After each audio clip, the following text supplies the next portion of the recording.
I'm taking the kid as best he has.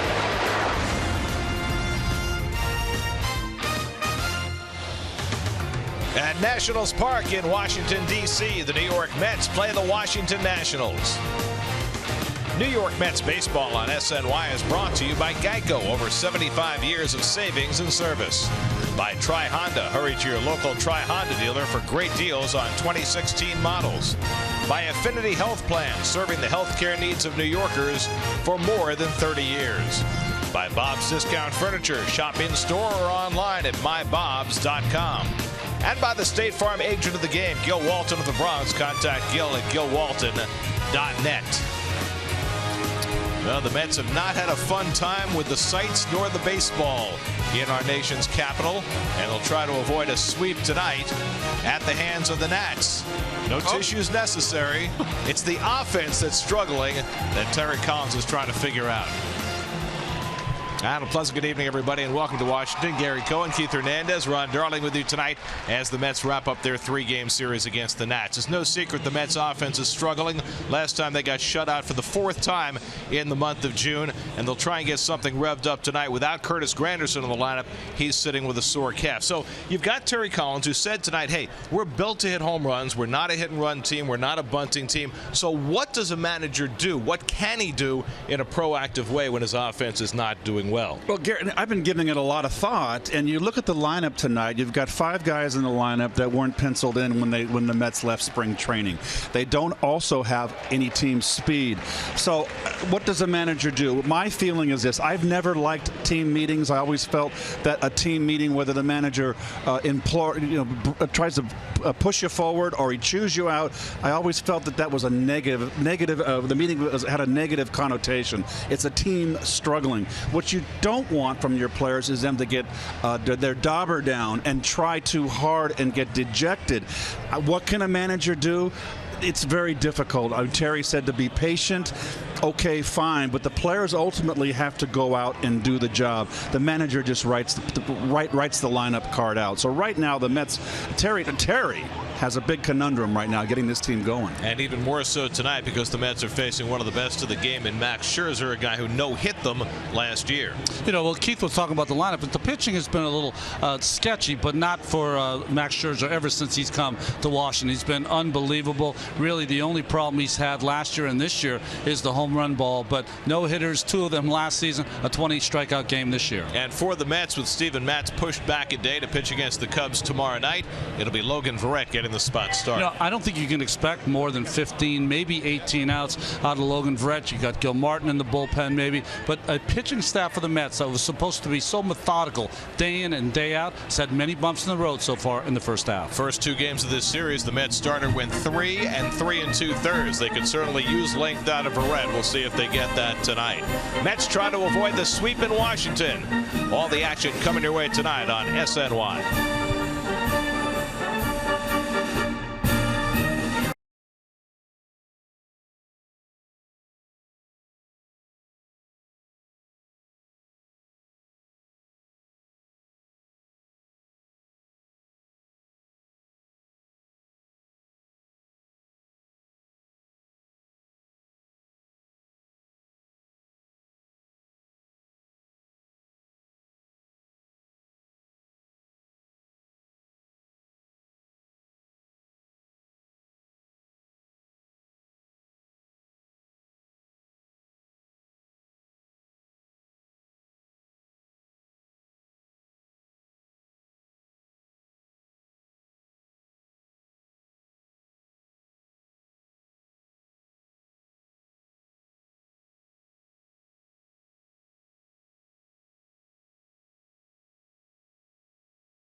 to 2017 spring training with Delta Airlines and Delta Dugout. Visit sny.tv/Delta Dugout for details.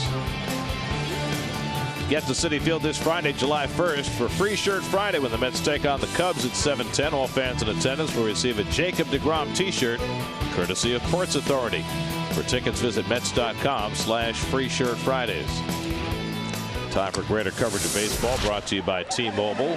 Max Scherzer's 8-5 on the year, but he's also allowed more home runs than any pitcher in the National League. One more than the former Met Jonathan Neese. 20 home runs allowed for Scherzer, who allowed only 27 all of last season. Logan Verrett will try and get the Mets a win tonight before they head home. Mets and Nats, first pitch coming up from D.C.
Here's your Geico Mets starting lineup. It's a little oddball tonight with Curtis Granderson a late scratch because of that recurring calf problem.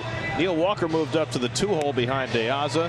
As Drupal Cabrera, who's been struggling, dropped down to the 5 spot. Kelly Johnson gets the start at 3rd. Brandon Nimmo his 4th straight start in the outfield. Rene Rivera behind the plate. Well, you see the numbers so far this year. It's not that he's not unbeatable. We talked about the 20 home runs that he's given up, 5 losses. 4 times he's given up 5 runs or more. That's the good part for the Mets. The bad part is that he can strike out 20 in a game. And the Coors Light Nationals defense, Bryce Harper, last year's MVP, out in right field, strong arm. And the left side of this infield for the Nationals, Danny Espinosa and Rendon, they are 2 quality fielders. They cover the ground on that left side of the infield. And Wilson Ramos, the former Met, has had a great series wearing the ball out. Alejandro De Aza leads off, takes the pitch high from Scherzer, and we're underway. De Aza 0 for his last 9, 2 for his last 32. 91 at bats into his season, hitting just 165. And he fouls off the fastball from Scherzer, 1-1. Scherzer now 31 years old, and his best year as a Tiger in 2013. Signed an enormous contract 2 winters ago with the Nationals, 7 years, $210 million. Made the All-Star team last year for the 3rd straight year. 2-1 to De Aza, and he's really the epitome of what an ace is in the game today. Guys who throws a lot of innings, has success year after year. Doesn't miss his starts. 30 plus for the last 7 years. It'll be 8 after this year. He's a great influence in the clubhouse, helps younger players, always positive. He's as good as you can get. And he's shown his dominance. 2 no-hitters last year, including the one against the Mets, and then earlier this year facing his old team, the Tigers, tied a major league record by striking out 20 batters. Got to stay away from 2 strikes with Scherzer. He hunts, stalks his prey to get strikeouts. 2-2 to De Aza, and he shoots one right to the third baseman Rendon, who had him played perfectly for the first out. Cold Hard Facts brought to you by Clean Crisp Coors Light. Scherzer's final start last year was his no-hitter against the Mets, in which he struck out 17, which tied for the most strikeouts in a no-hitter. Only 1 base runner in that game. How about 109 pitches to strike out 17 people? Whoa. You think Nolan Ryan had a good curveball that day too? Here's Neil Walker, who's had some success against Scherzer. 3 for 12 with 2 home runs. The Mets faced Scherzer earlier this year at Citi Field, and they beat him with 2 home runs. You know, they say that Scherzer doesn't pitch enough inside, and he likes to pitch away. Thus, probably one of the reasons why he gives up so many home runs. You know, a guy that throws as hard as he does, if he, would come in up and in the right-hand hitters once in a while, not to hit them, just to say, hey, that's my inside corner, I think the home runs would drop considerably. But he likes to pound away.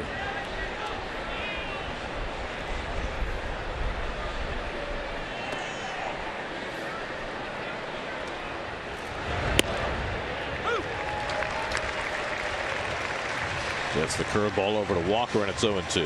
Yep. Yoenis Cespedes on deck.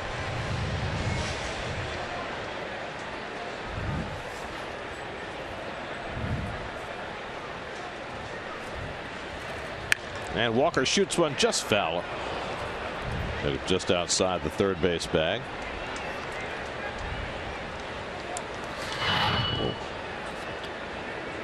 And there's another indication right there. You see Walker staying in and hitting that ball where it's pitched. If you brush him off the plate a little bit, he might be a little less inclined, or you find out who is less inclined to hang in there. It'd be tough. Came inside that time with a cutter, and Walker fouls it off. Well, I think what Max suffers from is he just throws so many strikes. We saw in that no-hitter, 109 pitches, 80 strikes. So when you're around the plate, you're more apt to give up the long ball. Ferguson Jenkins and others can tell you about that. Catfish. And he strikes out Walker with a curveball. 2 men down. First strikeout for Scherzer. This is took a little off this curve, Ron, a little out the back door. As a hitter, Ronnie, you can look at the splits on Scherzer. 247 left-handers with 10 home runs, 159 right-handers with 10 home runs. He's got a great changeup too, but for him to be really effective against the left-handers, he really has to have that changeup working. It's such an effective pitch. Against the right-handers, he can pound that hard slider and not really have his changeup and get by.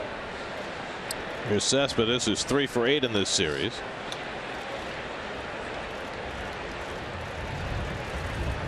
Mets pounded out 14 hits in the opening game of the series Monday night, but got bested 11-4. Last night they were shut out on 5 hits by the rookie Lucas Giolito and the Nats bullpen in a rain-delayed game. Cespedes chases the slider, and it's 0-2. Did I read something? The Mets been shut out 4 times this month. Right. That is the slider that is really makes it doubly, triply tough on right-hand hitters. No fun.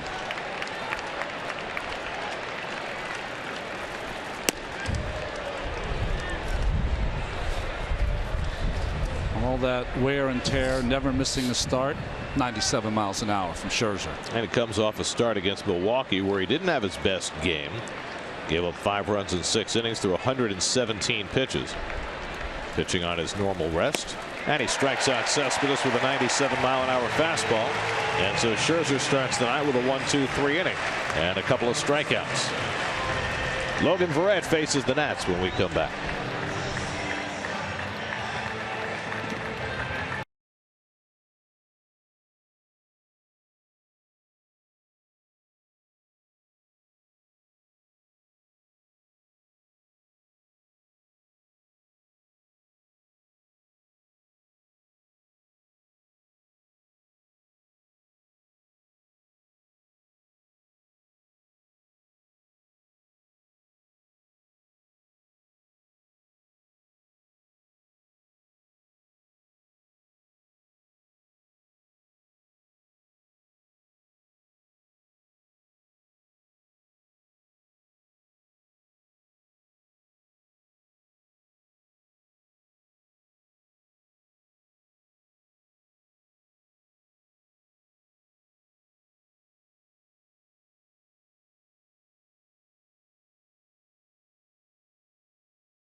Lineup. Dusty Baker goes for the jugular with his regular starting 8 for the 3rd straight day, and that's lineup brought to you by Hyundai. Nats have put up 16 runs in the first 2 games of this series. Tonight they face Logan Verrett. Ben Revere leads off, and Revere takes a strike.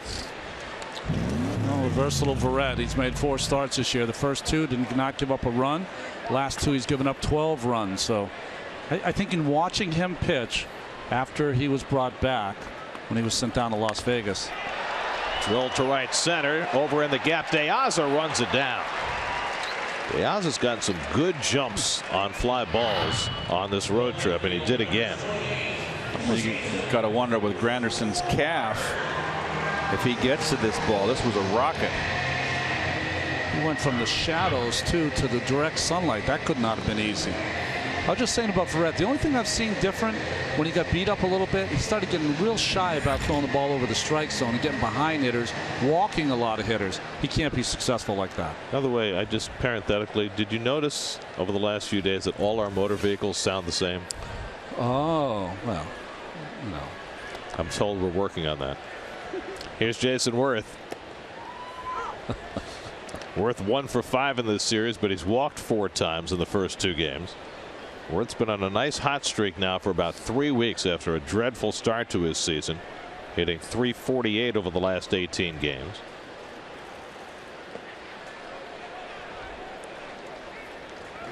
Logan Verrett making his 5th start this year and the 9th of his career. His first 2 starts this year were tremendous, but he has struggled in his last 2 starts against the Rockies and then in Milwaukee.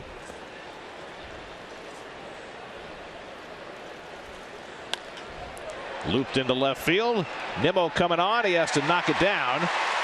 And Worth will stay at first base with a 1-out single.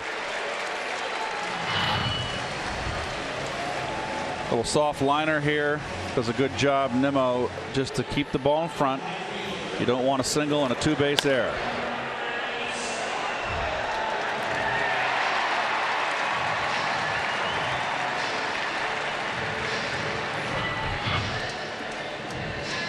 So Worth is aboard with one out, and Bryce Harper coming up. Harper hit his 16th home run of the year last night against Jerry Blevins. He just looked too comfortable off Blevins last night. Like he was sitting on that fastball. Let's put 3 infielders on the right side against Harper, who's 4 for 7 in this series. And he's trying to bunt to the open part of the field. Good idea, but he missed it. That gets Kelly Johnson's attention here, looking in the dugout to see where they want him positioned differently. And when you're a hitter, you look like that when you try to bunt, because you never bunt. Well, something that every left-hand hitter should practice, because so often now that's available to you. Back to Verrett. Chance for 2. Cabrera with the turn. 1-6-3 double play. Side retired. So Verrett gets the comebacker from Harper to turn the double play. That gets Verrett through the first. No score in D.C.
Max Scherzer got the Mets in order in the first with a couple of strikeouts.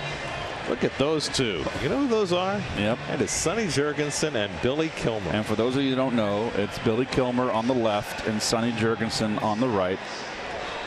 Kilmer, when I was a kid growing up, was back up to John Brody for the 49ers. And Sonny Jurgensen, what an arm he had. Of course, they were both great quarterbacks for the Washington Redskins, which is why they're here tonight. And unusual, and they played for George Allen. They split the duties at quarterback. James Loney leads off in the second, and Scherzer overpowers him inside, 0-1. Well, Jurgensen was the gunslinger. Yes, he was. Yes, he was. Quite the character. So was Mr. Kilmer.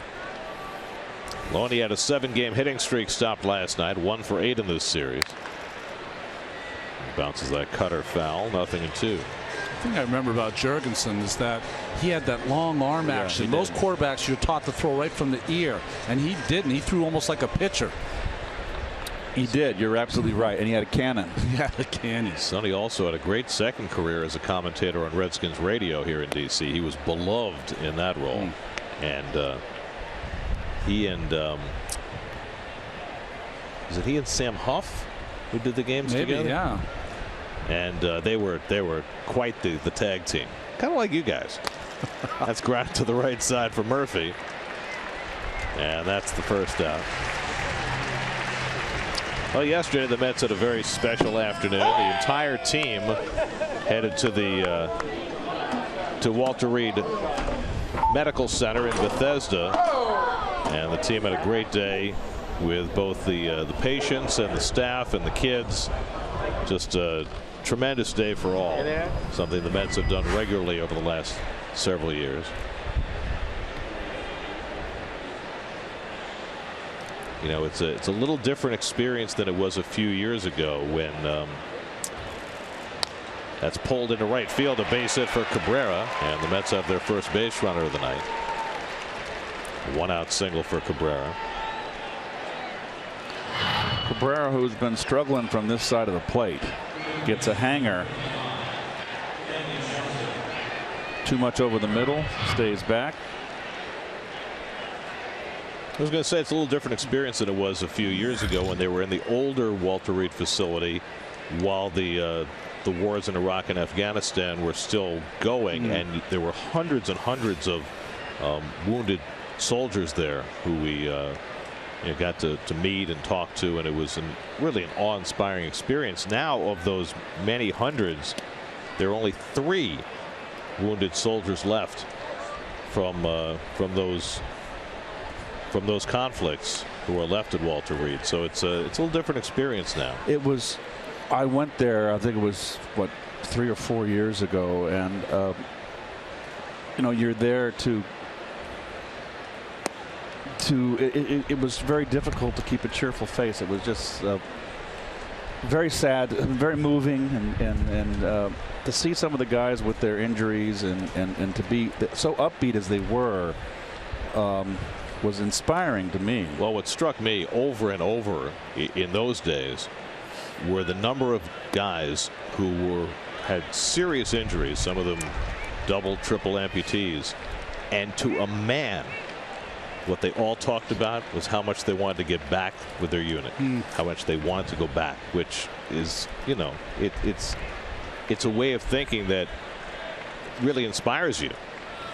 It's almost shockingly loyal and committed to a cause, and it was really sobering. Right. What's indelible in my mind was how Angel Pagan, when he went that one time here and talked to that young man that lost all of his limbs for what, 40 minutes, and it was just really, just commend Angel. It was wonderful. Ball 4 to Kelly Johnson, and the Mets have something working here in the second. So now Brandon Nimmo will come up with a couple of men on. You know, we've seen Max in the past really stalk around that mound with a lot of boundless energy, and more serene tonight. Not a lot of that energy we usually see. Question for you. Did you feel, if you were going to pitch the end of a series and your team had won the first 2, did you feel like it was, you know, it's hard to sweep a team?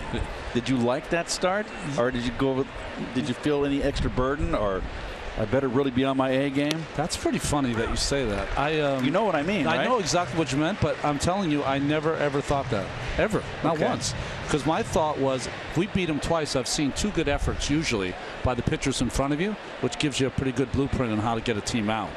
But I never had that thought. Thank God. That's good. That's a negative thought. Yeah. Can't have negative thinking creeping in. Nimmo looking for his first major league run batted in. He's 3 for 12 through his first 3 games. And Scherzer misses load. 1-1. Nimmo was not in the original lineup tonight, but when Granderson was scratched, Nimmo was added.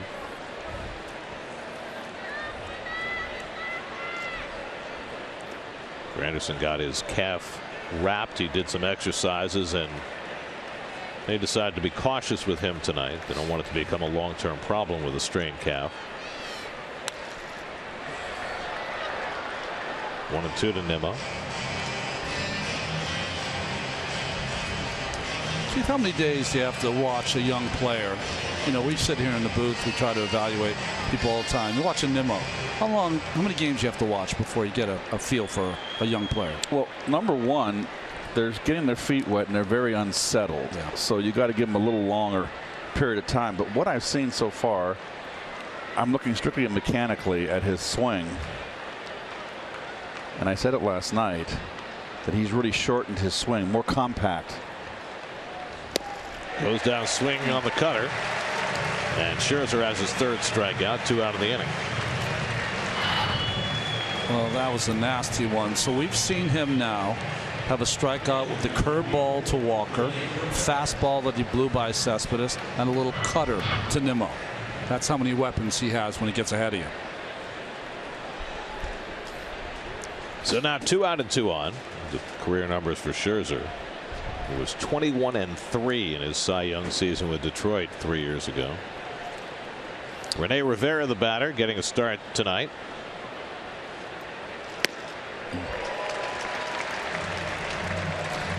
Well, he certainly capitalized on that Cy Young year.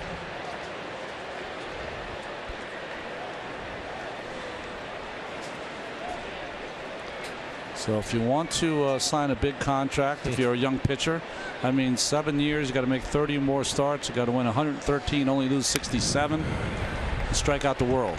That's how you get it. Well, there have been a few pitchers who've earned those $200 million contracts. Clayton Kershaw, Zach Greinke, who went down injured last night for the Diamondbacks after he had turned his season around. Suffered an oblique injury. Right? Came out after 2 innings. He's the first pitcher to get 300, so he's getting $1 million to start. Wow. Gosh. I knew that would shock you. It's just unfathomable. I mispronounced that, but you get it. No, you were right there. Unfathomable is exactly what it is.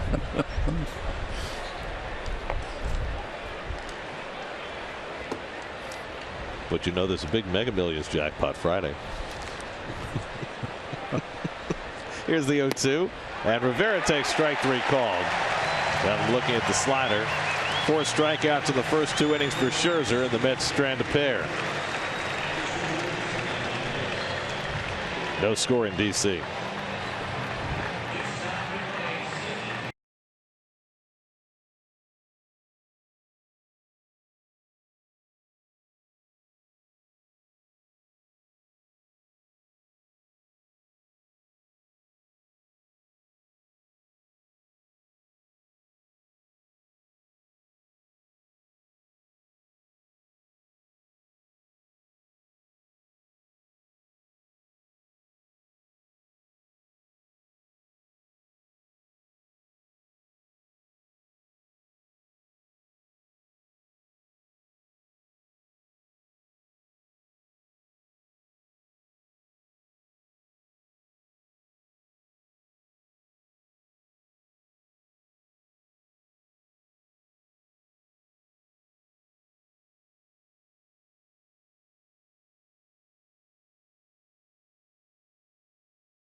Independence Day weekend at Citi Field this Saturday, July 2nd. Postgame fireworks presented by Citi. Be there when the Mets take on the Cubs at 7:15 p.m. and stay after the game for an exciting fireworks show that will light up the night sky. For tickets, visit Mets.com/fireworks. Daniel Murphy leads off in the home second. That's a 3 for 8 in this series. He's hitting .419 against his former team through the first 8 meetings this year. And he's leading the National League in batting at .349. And Verrett misses just outside, a ball and a strike. Rivera holding that pitch there, almost like saying, you just called that pitch on me for a strike. Murph has 101 hits this year. Flies this one down the line toward the pole. It's hooking. Fair ball. Home run. Daniel Murphy finds the second deck just inside the foul pole for his 13th of the year. And the Nationals take a 1-0 lead. Well, hanging curveball, Keith. I thought he crowded him. Daniel showed a lot of bat speed here to get that barrel through. It's in. It's tight, but it's not any velocity on it. It allows him to get the barrel through. And kept it fair by a significant margin. Verrett in his last start, Milwaukee, didn't he give up 3 home runs in that start? Yep. It's 8 home runs allowed for Verrett in 42 1/3 innings this year, which is far too many. Murphy's 3rd home run against the Mets this year. His first 2 came against Matt Harvey. And now Wilson Ramos, who's having himself just a rollicking time, hitting .343, second behind Murphy in the National League. He's breathing down Murphy's neck. He crushed the ball 4 times in a row last night. One of the most impressive displays I've seen this year of a hitter, and in a while. Last night, first time up, he had a bullet to center for a single. Then he sent one back to the fence and right that Granderson caught. He had a bullet to center that Cespedes caught, and then hit one to the base of the fence in center field for a double his last time up. Yeah, so he finally just said, here, catch that one.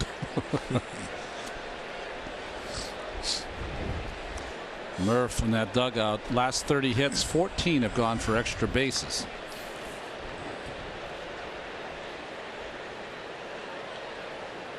Well, how about this for Murph? That's 102 hits now. He's only the 5th player in the history of the franchise, that includes the Expos and the Nationals, to get 100 or more hits before the end of June. Jose Vidro did it. Vladimir Guerrero did it. Mark Russellonic did it. But the guy with the most hits by the end of June in the history of the franchise was Christian Guzman. He had 112 hits by the end of June in 2008 for the Nats. I think Murph can catch him tomorrow. Need 11 hits before the end of tomorrow.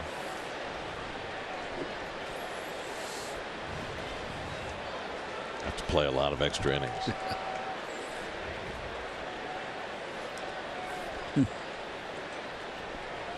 2-2 to Ramos with Zimmerman on deck.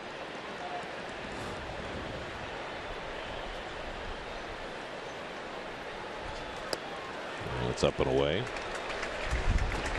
Brett's mechanics right now, he's kind of getting around that slider underneath it, so it doesn't have that downward tilt that you would like. Kind of just breaking across the strike zone.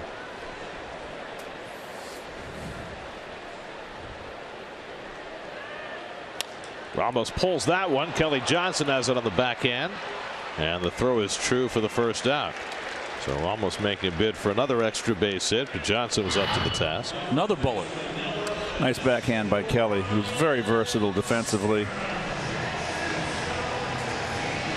And more importantly, a left-handed bat that was needed basically off the bench. So 1 out and nobody on. Now Ryan Zimmerman, who's 1 for 8 in this series.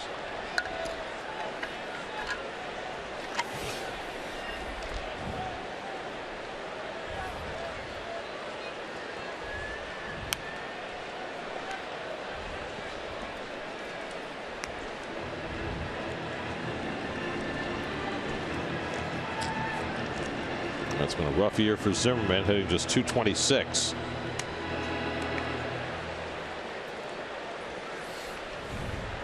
The Nationals' first ever draft pick. That's right. Good call. I forgot that. 4th pick overall in the draft in 2005, coming out of the University of Virginia. which is being celebrated tonight here at the ballpark. Along with the Hokies of Virginia Tech. Yes, they're very even-handed. Big rivalry. That's David's school. David's a Hokie fan. Well, his brothers went there. Foul back. Zimmerman was really quite a talent and a physical specimen. Big, strong guy. He never has been able to stay healthy, and he's really having a hard time of it this year. I remember when he was drafted in 05, he said he didn't want to hold out. He wanted to sign as quick as possible because he wanted to make the big leagues as quick as possible. When did he make it? Which he did. That year. Rolled out to shortstop, and Cabrera with the slinging throw gets him for the second out. And we'll take a quick look at the Metsy defense, Lexus defense. There's a quick change there in right field. Diaza out in right. He's played all three outfield positions. Kelly Johnson, third base. That is Kelly's third start at third base. And Rivera, believe it or not, it's his 21st start. He has more starts than d'Arnaud. 2 more starts to be exact. When we show the defense like that, it doesn't seem like anyone could ever get a hit. They're Get the whole field covered. Tightly bunched. Anthony Rendon bats with 2 out and nobody on. You know, it's funny, sometimes it looks that way on TV too, but I think we all remember the first time you go to a major league ballpark and you come out through whatever opening in the stands to see the field for the first time. What impresses you first is the great expanse of the outfield, just how enormous it is. And you know, when you're up close at a ball game, I think that's the thing that you see that you miss on TV, just how big that outfield is.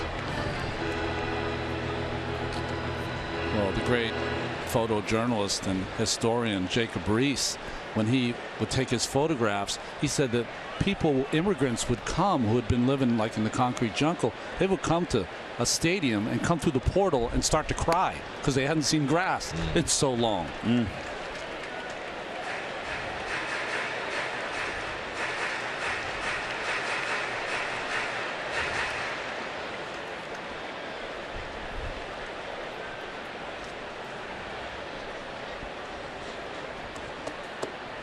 Red ahead on Rendon, 1-2. And he shoots that to right, but there's Diaza, and that retires the side. Murphy leads off the second with a home run, his 13th of the year, and he gives the Nats a 1-0 lead after 2.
Time for a look at the Quicken Loans Rocket Arms. Clayton Kershaw leading the National League in strikeouts. Max Scherzer third as we begin play, or tied for second as we begin play tonight. He's now in second, having struck out 4 already tonight. Pull ahead of Jose Fernandez. It's a big 5 right there. Of course, Strasburg on the disabled list, so he's going to fall back from the pack. Kershaw went back to LA, right, to have his back checked. I still say he's not going to miss a start. By the way, speaking of injured players on the West Coast, Joe Panik went on the concussion DL for the Giants today. And with the roster spot, the Giants called up Ruben Tejada, who's starting at third base for them tonight. Wow, 9 lives. 3 different organizations this year for Ruben. Ruben the cat. Logan Verrett 1 for 16 in his major league career. That hit came earlier this year. I missed Panik. How did he get the concussion? I don't know. I didn't see it. Always a little scary, right, for any player. Verrett strikes out. That's 3 in a row for Scherzer, who has 5 strikeouts first time through the batting order.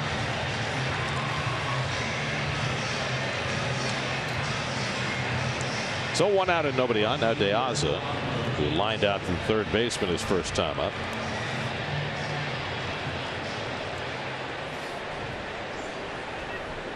You know, I was really interested in what you had to say in our open tonight, Keith, about what a manager can do when he's got a team that isn't scoring, isn't really built to create runs, right, and is in a, let's face it, a really important part of their season. Absolutely. Not just in terms of this series, but this 2-week stretch before the All-Star break with nothing but heavy competition. And it really reminds you that in the course of a long season, really being positive and being a motivator counts probably more than any other facet of a manager's job. Well, it's certainly get the most out of your players, and you've got to make your bench fit players feel like they're a part. You just can't let them rot on the bench. You got to run them out there and put them in the starting lineup, make them feel like they're contributing. I mean, you can look at how many managers. I mean, Casey Stengel always comes to mind. All those great Yankee teams, and he comes over to the Mets. He loses 120 plus. So, a manager also is only as good as his talent. And like I said, I've never felt that a team meeting, whether it was getting chewed out or a pat in the back, did any good.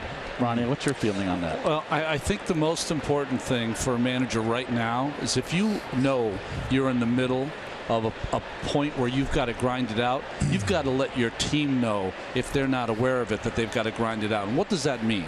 Grind it out means that you do all the little things. You hustle, you back up. You make sure that you're ready to play defense and make the great play if you're not getting the hits. If you do all those little things, that's how you grind it out when you're going through a hard time. How much can players help other players when things are going badly? As De Aza strikes out looking, and that's 4 in a row for Scherzer, who's now fanned 6 on the night. Well, I mean, right now, let's think about the Mets this year compared to last year. Right, last year at this time, as is the case now, their captain David Wright is out of the picture, right, away from the team. We'll probably see David when we're in New York this week, but he's not a factor right now. Last year they had Michael Kadire, who was kind of David's aide-de-camp, and was able to fill that role when David was away. Those guys are not here, so you've got veteran players, most of whom, in the case of Walker and Cabrera, are in their first year with the ball club. So how does it work if you've got this kind of a team? Can those guys be of use to one another in terms of creating a positive atmosphere, keeping guys on point, as Ronnie said? Is that as much a player function as a manager function? There's also another side to it too. We look at what Juan Uribe brought last year. He brought levity, but still ground ball to first base should be a 3-1 on your scorecard, and that should be the inning. But I think there's various degrees and ways that a veteran can have the flag and follow me, and it doesn't have to be one person. All the veterans can chip in.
Danny Espinosa leads off the home third against Logan Verrett. Nats with a 1-0 lead. Espinosa's bat has been coming around, hitting .333 over the last 19 games, 3 for 6 in this series. There were 5 home runs in those 19 games. We said it the other day. Competition is a great motivator, and the Nats' #1 position prospect Trey Turner is a shortstop, pushing toward Espinosa's job. They moved him to center field in AAA the other day, pushing toward Ben Revere's job, and Revere had a 4-hit night. So I guess Zimmerman's struggling. Maybe they can move Turner to first base, and maybe that'll get him going. Well, this Nationals team has caught fire. They've been hitting a lot better as a team since June 1st. They struggled on their last road trip. They split in San Diego, won the first 2 in San Diego, lost the back 2 in that 4-game series. They got swept in Los Angeles and lost 2 out of 3 in Milwaukee. So coming home has been good for them right now. They started the road trip with the homestand with the Mets, and they've won the first 2. And Espinosa forced to move his feet. Well, there's a comparison of the 2 offenses. Both hit a lot of home runs, but the Nats do a lot of other things that the Mets don't. They're middle of the pack in batting average and in hitting with runners in scoring position. They steal some bases. Most of those steals against the Mets. Seems that way, doesn't it? Well, the other thing to consider right now with these 2 teams, as they finish off this 3-game series tonight, Espinosa swings and misses 3-2, is the Mets go home to play the Cubs and the Marlins before they meet the Nats again next week. The Nats stay home to play the Reds and the Brewers, while the Mets are playing the Cubs and the Marlins. So this is a critical time for the Mets to figure something out to avoid losing more ground before they face the Nats again for a 4-game series next week. You don't want to look ahead because you got those big old Cubbies coming in from the south side. Nats began the day with a 4.5-game lead over the Marlins, who lost this afternoon to the Tigers, so it's now 5 over both the Mets and the Marlins.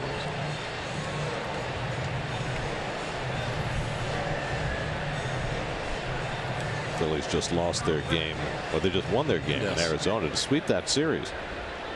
So the Phillies, after a long losing stretch, doing well in the desert, scored some runs. In the air to left, chasing Nimmo back. He misjudged it, and it's over his head.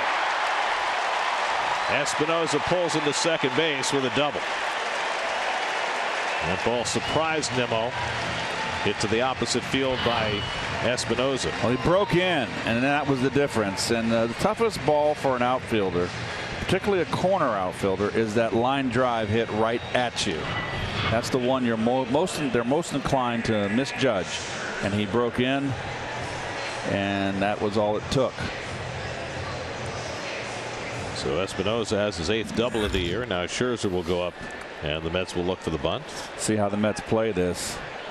If they play with Scherzer here, which is one of the aces, if they're going to play a wheel here, I would put the wheel on. Try to get that lead runner. Let's play it straight up, and Scherzer takes outside. We were talking about managing the game. Those are little things that you can do as a manager to try to stem the tide. Put a little wheel on. Get that tag play at third base. Risky run with Scherzer as he can swing the bat a little bit. Gets the bunt down. Johnson vacated, so Verrett has to go to first. And the sacrifice is successful, 1-4. Yeah, that was a great bunt by Scherzer. Had enough on it, directed it enough to the right of Verrett that he had to go get it. And it was bunted hard enough that Johnson wasn't sure. Right. Maybe I have to commit because Verrett might not get there. So nicely done. 5th sacrifice of the year for Scherzer. Mets will bring their infield in now, already down 1-0. Espinosa at third and 1 out. Ben Revere, the batter, lined out to right his first time up. He can bunt here too. You have to be alive.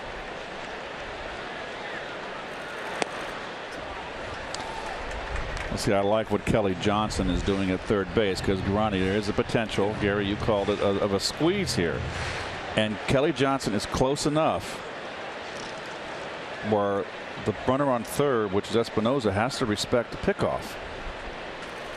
And the right-hander out there, that's like a left-handed pickoff to first base. When's the last time you saw a legitimate pickoff throw to third? I mean, not just a calling card, but something designed to pick a runner off. When Ray Knight was with the Mets, I used to do it all the time. If you had a squeeze situation, not even a good throw, Gary, just like a weak throw to let the runner know that you could throw over there.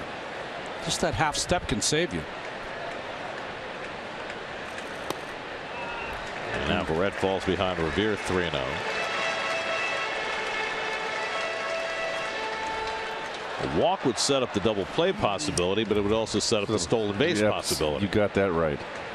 Verrett does a little better job than most of the Met pitchers holding runners on, and he's got Rivera behind the plate. Rivere's got 10 stolen bases on the year, only caught 3 times. Had 3 of those in the opening game of this series, and he's aboard now with Verrett's first walk of the night.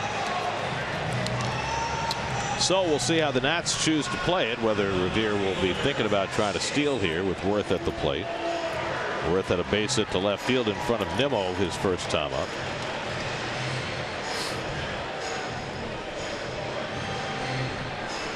You know, watching Nimmo misjudge that fly ball by Espinosa, I was always wondering, you know, when Nimmo was in the minor leagues, all the scouts would say he's not going to play center field in the big leagues, and yet the Mets played him almost exclusively in center field in the minors. And he played some on the corners, but not a lot. And I wonder whether that lack of experience at the corners plays out in a play like that. Trying to think of some guys that were big bodied guys who played center field. Dale Murphy comes to mind for the Atlanta Braves. But people think that if you're a center fielder, you can just move to left or right. It's no big deal.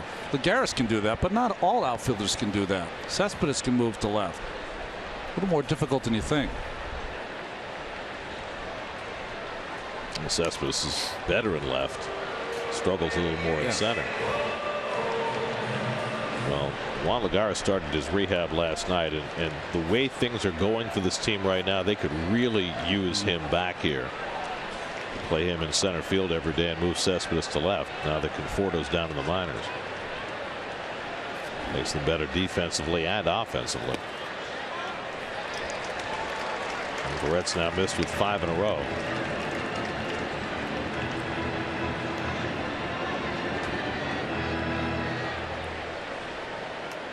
Unlike Chris Guccione last night, who had a pretty big plate for the pitchers, Alfonso Marquez is a little smaller.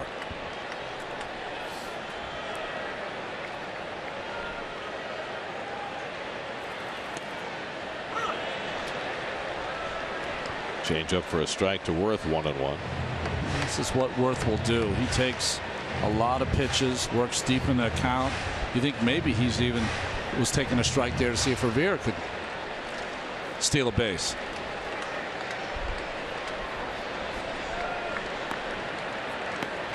It's only been 1 stolen base this year with Verrett on the mound. 1 for 3.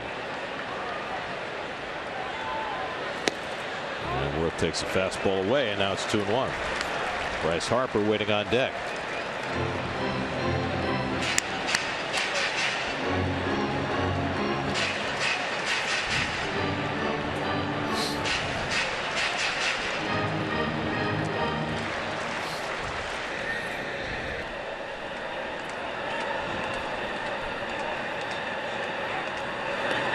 Keeping tabs on Revere.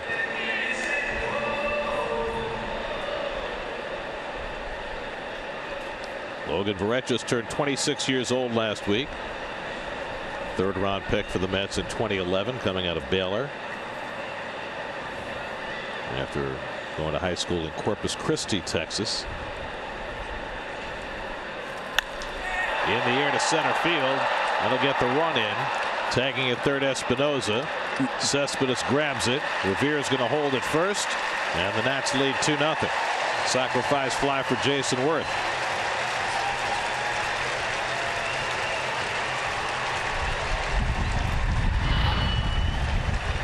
Fastball in. Worth gets it done. So that misjudged fly ball by Brandon Nimmo that turned into a double for Espinoza turns into a run. Execution though by the Nationals. Scherzer, Revere walk, and sacrifice fly by Worth. So now it's Harper who hit a comebacker into a double play his first time up.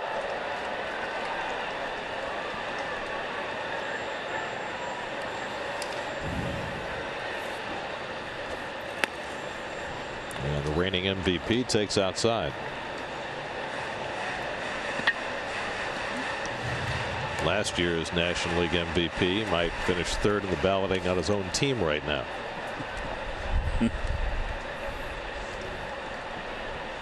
And that's no knock on Harper. No. Just that he's got 2 guys hitting behind him in the lineup who are having career years. Yes.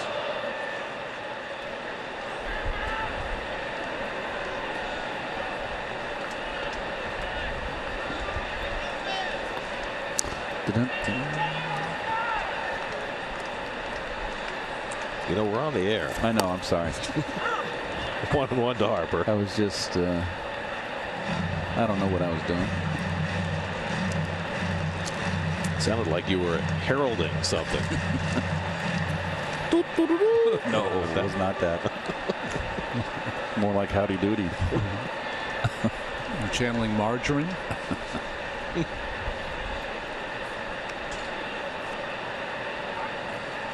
Closer play, but Revere gets his hand back in. Verrett's a move. Well, the Mets pitchers have been throwing over a heck of a lot more of late, and something that Syndergaard didn't do, and he paid the big price in the opener in this series. 2-1 to Harper.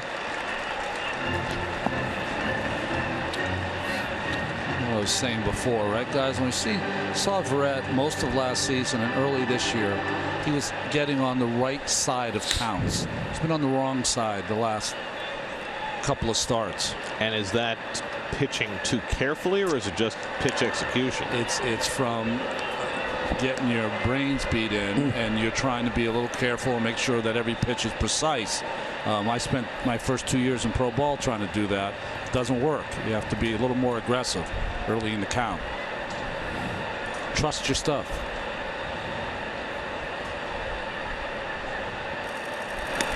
Is that harder to do when you throw 89, 90 as opposed to 97? It's almost counterintuitive. The less stuff you have, the more aggressive you have to be. It's very strange. Because if you throw like Syndergaard does, he's 2-1. It doesn't matter. He can just always call on 99. So is there anything that Logan Verrett can learn from watching Bartolo Colon, yes, who has similar stuff? I would hang out with Bartolo, try to get all of his secrets on especially movement. Definitely. Sinking the ball. Tight full count to Harper. Colon has big strong hands, and he does it with the finger pressure. I would ask him about that, because if Verrett could get a pitch that he could sink more often, he'd have more ground balls. Earlier, not as much in his pitch count. And yes, I am ignoring that for the rest of the year. All the bells and whistles. Revere gets set to take off. 3-2, 2 down. And Harper fouls back the changeup. Boy, Loney is really on the line on Harper. And I mean, if he's a dead pull hitter, do you have to be that close to the line? I mean, he's almost playing it like it's late in the game and guarding the line on with a one-run lead. I mean, you can get deeper and play a little more in the hole. Harper gets jammed and fouls it off. But I'm sure that's, Tim Teufel does all that stuff, all the positioning of the infielders. So I'm sure that's where he's been told to play. They've got all their vectors. I'd have to counterman that order. Well, tough. I'm not playing that close to the line. You're a contrarian by nature. Vector abort.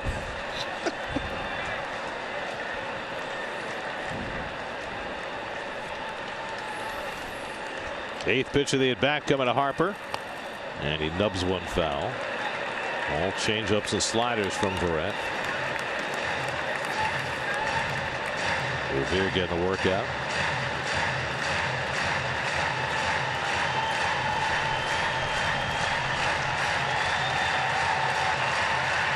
How many 3-2 pitches does it take, Keith, before you get gassed? Oh, it depends on the old AstroTurf fields. Day games, night games, you're okay. Day games, you can get toast. You get around 5 in there, you start getting a little hot. And Harper takes ball 4. So 2 walks in the inning for Verrett. And Murphy will come up with 2 men on.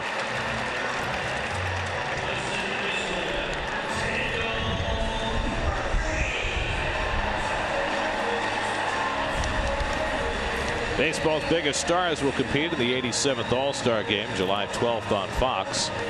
Vote for Yoenis Cespedes, the rest of the Mets, and all deserving major leaguers by filling out your 2016 MLB All-Star Game ballot on your computer, tablet, or smartphone. Voting ends June 30th, so vote now at MLB.com/vote.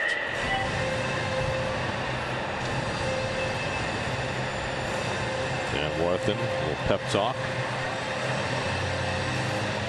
Well, when you have a team that's struggling to score runs, this is an out that Logan's got to get. Got to get it. So they're going to give Murph the left side of the infield, the defense on the infield. Cabrera up the middle. You can drive a tank core through that left side of the infield. Murphy's been more of a pull hitter this year. He's got 13 home runs after homering his first time up tonight. Just 1 shy of his total from last year.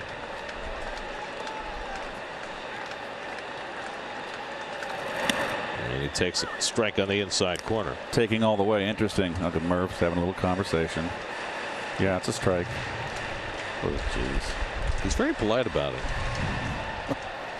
Interesting that Murph didn't attack the first pitch. He took all the way. Did that his first at bat too. Change up. He's down on the count 0-2.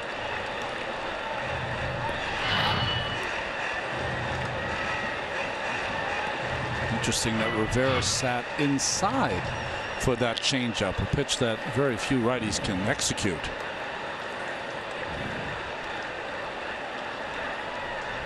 So now Verrett has some breathing room against Murphy, ahead 0-2. 2 on and 2 out. And Murphy with a late swing foul.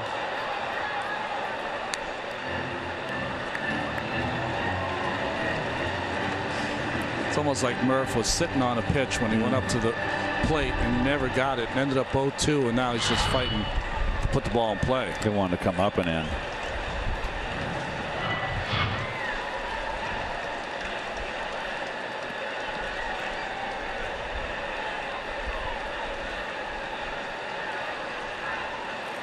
And Murphy strikes out on the changeup to end the inning. First strikeout of the night for Verrett, and a badly needed one. After the Nats get a run in the third, they lead 2-0.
The 2017 Audi A4 and your Tri-State Audi dealer. Well, we've talked about it quite a bit over the last few days. This 2-week stretch for the Mets. They go home for an 11-game homestand starting tomorrow night with the Cubs, the Marlins, and then the Nationals. Cubs won again today. They beat the Reds 9-2. Anthony Rizzo did it a different way today, an inside the park home run in Cincinnati. Yeah, Billy Hamilton and I think it was Adam Duvall ran into each other. Got a little messed up. Okay. And Hamilton came out of the game. That was Rizzo's 19th home run. Chris Bryant has 21 home runs. Wow. Ben Zobrist has an on-base percentage over 400 and 42 RBIs. The only guy in that lineup who's not hitting is the $184 million guy, Jason Hayward. Wonder what the analytics people can tell you about that one. He is their darling. Well, right? Watch how you use that word. I never use that word very often, so check myself. Darling. 1-2 to Cespedes, who struck out his first time up. And he grounds one foul. Still 1-2. Well, the thing about the Cubs is that every day you're facing a starter who's having a terrific year. Yeah. I mean, they added John Lackey, who the Mets are going to face tomorrow night, and he's done a fine job, but he's the only starter with an ERA over 3. The other 4 guys are all well under 3. Cespedes strikes out on the cutter. Scherzer has his 7th strikeout. Cubs with their win today, 10.5 game lead over the Cardinals. Terry was asked about the Cubs, and he said they're much better than they were last year. And that graphic showed 170 plus 170 in their run differential. It's funny how things work out, though. You know, the Cubs in the offseason looked like they had overloaded on outfielders because, you know, they brought in Hayward with the big contract. They brought back Fowler at the last moment. Fowler got off to a great start, but he's hurt now. Soler is hurt now, and of course Schwarber's been out all year, so now all of a sudden they needed that depth in the outfield. Right. And they've got this kid Wilson Contreras who just came up, and he's a catcher, but they're using him in the outfield like they did with Schwarber. Joe will put just about anyone in the outfield, won't he, Gary? Well, last night he put 3 pitchers in left field. How about that? That was the page out of Davy Johnson's book. I think Joe Madden is like the Greg Picker of managers. He gets bored sometimes and just figures he'll just start doing some other stuff. Who's Greg Picker? Greg's our great producer here. He's very creative. All the good stuff we do here comes from Greg first.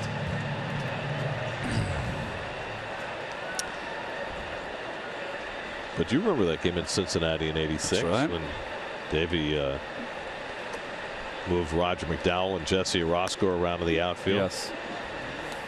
And last night Joe Madden was out of position players in a 15-inning game, and he used Travis Wood in the outfield, and he used who was the other kid? Patton. Patton, and then Pedro Strop. That's right. They all played left field.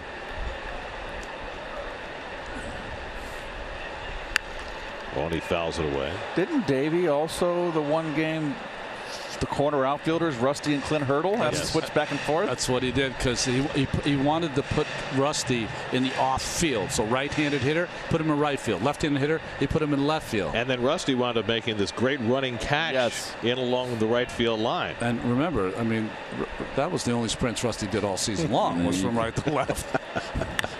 He pops one up. Espinosa will give way to Rendon, and that's the 2nd out. I know that when Davey did that, Rusty was not happy.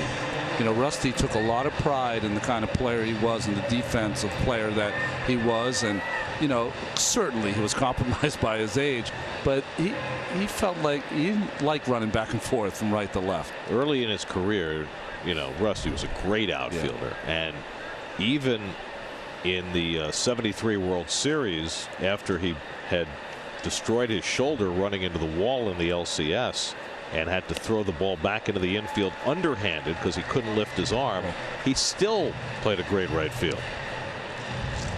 He always tells the story of that big hit. There was he told Don Hahn in Oakland, he goes, I can't throw anything in the gap, that if I'm going to get it before you've got to come to me because I can't throw it. I'm going to underhand it to you, Don, so you throw it in. And he said when Reggie got that double in the gap, the big hit off Seaver, he went to the wall, looked for Don Hahn, and there was no Don Hahn. So he had to throw it in, and that was a big play in that ball game. Right. It was game 6 of that World Series. Only pops one foul. And Rusty had the big, he had 3 home runs off Holtzman? That real cold night? I think he had 2. 2, right. Which was incredible with the bad shoulder. He had, what, 435 in that World Series with one arm? Yep. Amazing. Off a pretty doggone good pitching staff. And the only time I can remember when Boog Powell had the bad shoulder in the one World Series and he just did not with the Orioles. Yeah. And he wasn't able to perform. Is that the series that Darrell Knowles pitched in every game? 73, first pitcher ever to do that. Of course, he was the setup guy for Raleigh Fingers. Yes. The left-handed setup guy. Fly ball out to center, and Revere is right there. Loney's retired, and so are the Mets. Scherzer set down 8 in a row. Middle of the fourth in D.C. 2-0 Nats.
Nationals. Wilson Ramos will lead off against Logan Verrett.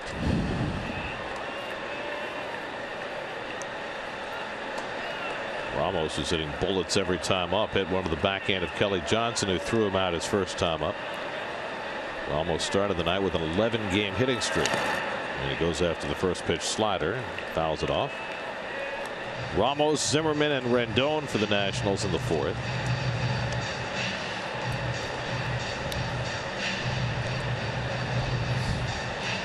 Logan Verrett threw 30 pitches in that third inning, running up his pitch count on a night when the Mets would love for him to be able to go deep into a game. He had Noah Syndergaard last just 3 innings on Monday night, and then after the rain delay, Matt Harvey came out after 3 2/3 last night.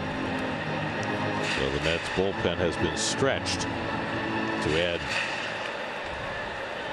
a further wrinkle. Hansel Robles, who worked 2 innings last night, got drilled in the calf by the last batter he faced and had to get some treatment on that. So it's not known whether he'll be available tonight.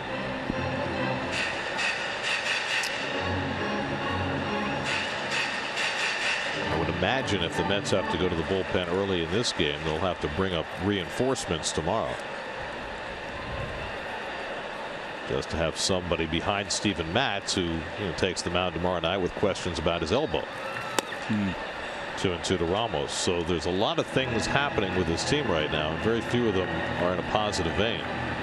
Mostly this team is just trying to survive.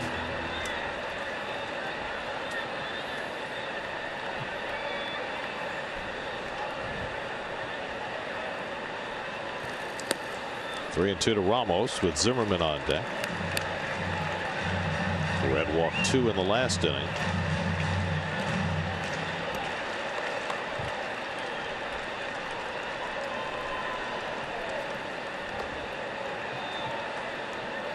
Three-2 to Ramos, and he pulls that one foul. What a play. He make that grab? Yes, he did. Nice play. I think the ball kind of found him, but still it doesn't matter. Lefty and righty.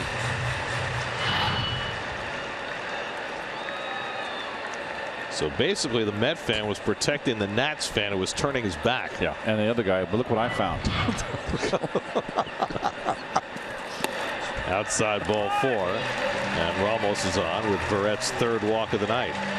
So the Nats have a leadoff base runner. We're going to check in with Steve Gelbs. His report tonight is brought to you by Heineken. Steve? Gary, all season long we have been praising Asdrubal Cabrera's infield defense. One of his many attributes, great hands. But something like that doesn't happen by accident. Since Cabrera came up into the major leagues, he uses a tiny glove when he takes infield practice before the games, essentially a children's glove. It's just 9.5 inches as opposed to the 11 1/4 inch glove that he used during the game. The theory being, if he can catch the balls in infield practice with a glove of that size, then he's going to be fine once the game starts and he's got more room to work. That is a very small glove. You ever try that? Use a tiny glove in infield practice? No, I always use my first baseman's mitt. Why would I want to do that? I want to be familiar with my glove. Watch out. Oh, nice going. Tracy, beautiful. That was sweet. That was falling right on Ron's coconut. You almost got taken out by our backdrop. How much time do I get off for a concussion? 10 days? With pay. You sure about that? I would check my contract. Zimmerman takes it high, 1-2. We have a lovely backdrop that we take with us wherever we go. When it's windy, it is a bit of a sail. Yes, it is. I know that when we go on the road, the people find people that help us get on air. They just love all the signs that we bring to put in the booth. Little tapper, Verrett off the mound. He'll have to go to first with it. And he gets Zimmerman as Ramos moves up to second.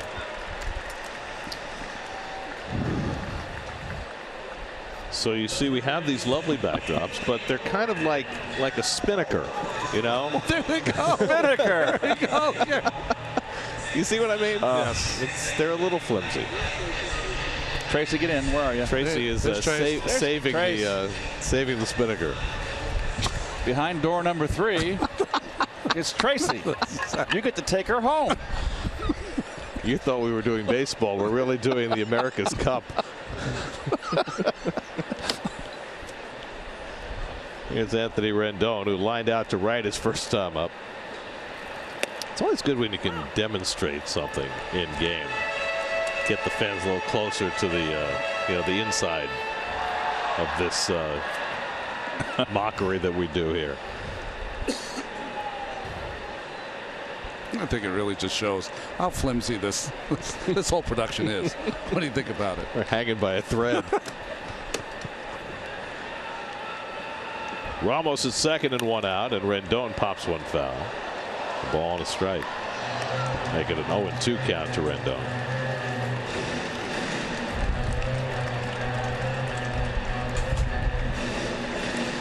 They're taking down our backdrop. It's just too windy. So what will people see instead? Well, why don't we show them? Well, it used to be when we came to Washington and they took the shots of us here in the booth, we'd get a nice shot of a garbage can right behind us. 1-2 now to Rendon.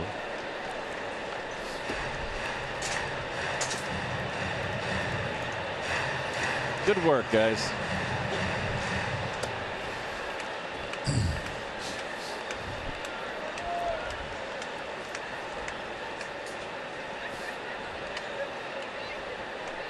Ramos at second and 1 out. 1-2 coming, and it bounces in, and Rivera uses the chest protector to knock it down. 2-2. Boy, that's a nice play by Rivera. Hate to have the runner Ramos at third base with less than 2.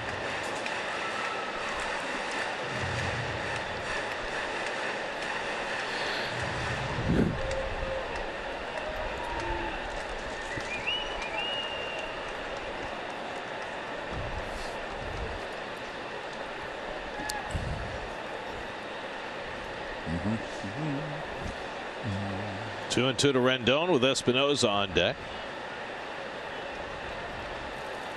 And Rendon shoots another one to right. In comes De Aza to pick it off. The throw back to second, not in time, and Ramos gets back safely. Another ball in which De Aza got a very nice break. Sure did. And a nice base running by Ramos. He came down halfway, almost halfway. And then he realized, okay, very nicely done, and gets back. Good base running. It's twice in a row Rendon is lined out to right field. So now 2 out. Ramos still at second, and the Mets are going to walk Espinosa intentionally with Scherzer, the pitcher, on deck.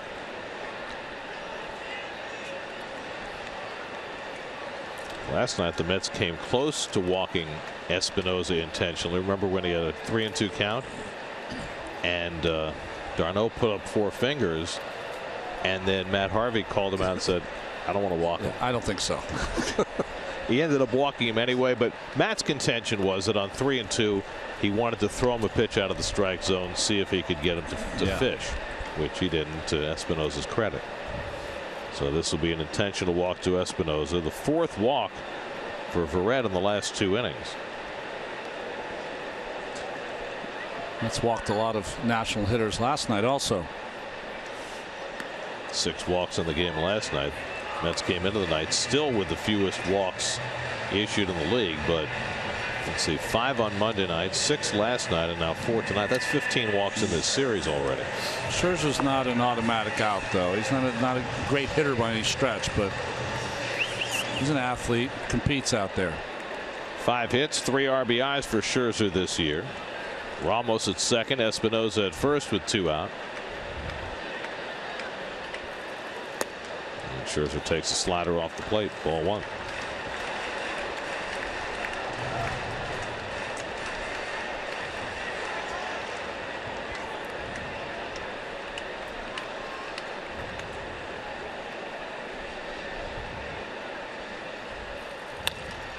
Grounded to Cabrera, nice easy hop, and that retires the side. So Verrett works around a couple of walks in the 4th. Always big crowd at the Lincoln Memorial. We go to the 5th, 2-0 Nats.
By your Tri-State Ford dealers, who invite you to test drive a new Ford. You'll discover why Ford is the total package.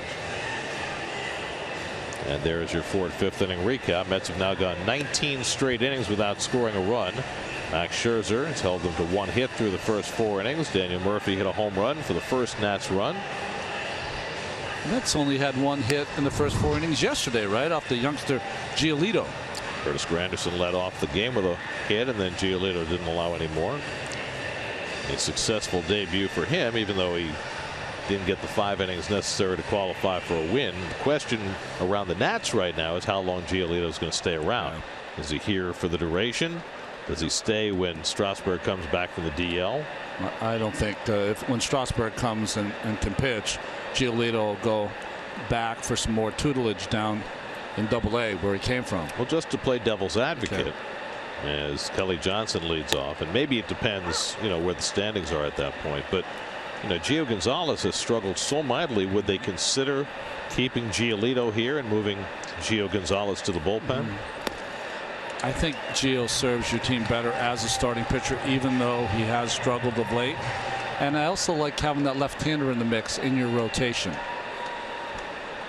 Kelly Johnson walked his first time up. And Kelly goes down on 3 pitches. That's 8 strikeouts for Scherzer. Scherzer has been striking out hitters at the best rate of his career. Over his last 10 starts, Scherzer had struck out 99 batters, which is the most strikeouts he's had in any 10-start stretch of his career. There are only 2 other active pitchers who've had as many as 99 strikeouts in a 10-game span at any point in their careers, and that's Chris Sale and Clayton Kershaw. And Scherzer off to a big strikeout start in this game, 8 through the first 4 1/3. Nimmo was a strikeout victim his first time up. Mets had their only 2 base runners in the second, a single by Cabrera, a walk to Johnson, but Nimmo and Rivera struck out to end that threat.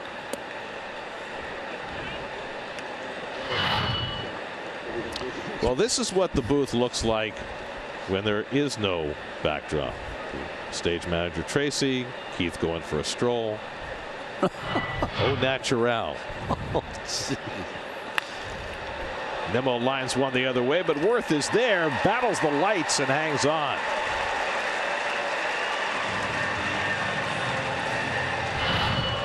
Well, Worth had a tough time in that day game, the final game of the road trip in the 9th inning in Milwaukee, with a much needed win that Milwaukee had. I mean, the Nationals had to have. It had a 1-run lead with 2 outs, and he lost that ball in the sun at Miller Park. Well, he makes that play. It's not the daytime. I think that ball got in the lights. Yes. Yep. Rene Rivera was caught looking his first time up.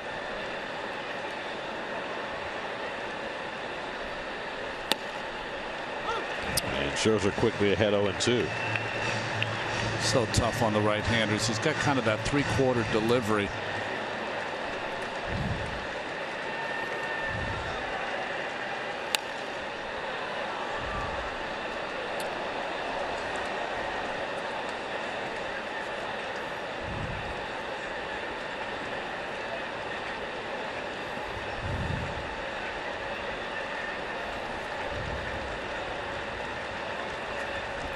To Rivera, and it's up and in.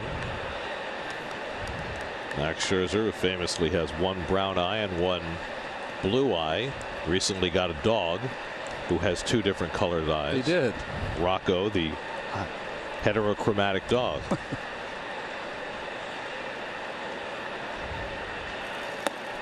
It's always good to have a friend with whom you can share your experiences. Relate.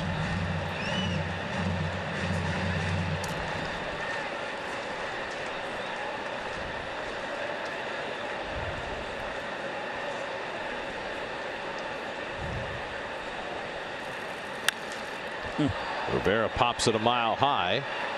Zimmerman waiting for it to come down. And that retires the side. 11 in a row set down by Scherzer. He's held the Mets to 1 hit through 5.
question goes this way. Who are the only 3 pitchers to allow 40 home runs in a season where they struck out 200 or more batters?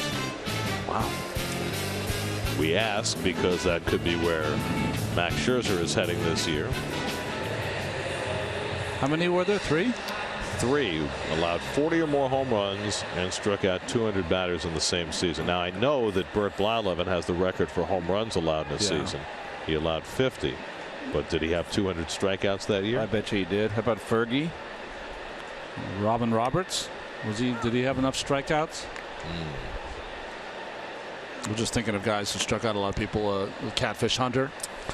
Was he a big strikeout guy? I don't know. Not as much as some. Then Revere hits one over the glove of Verrett, backhanded by Walker, but he can't get much on the throw, and Revere is safe. Looked like Walker had that ball in time to make the play, but his throw didn't have much on it at all. I think it was the exchange. I think he had the ball in the palm of his hand and just couldn't get much on it. And he did beat it, hustling down the line.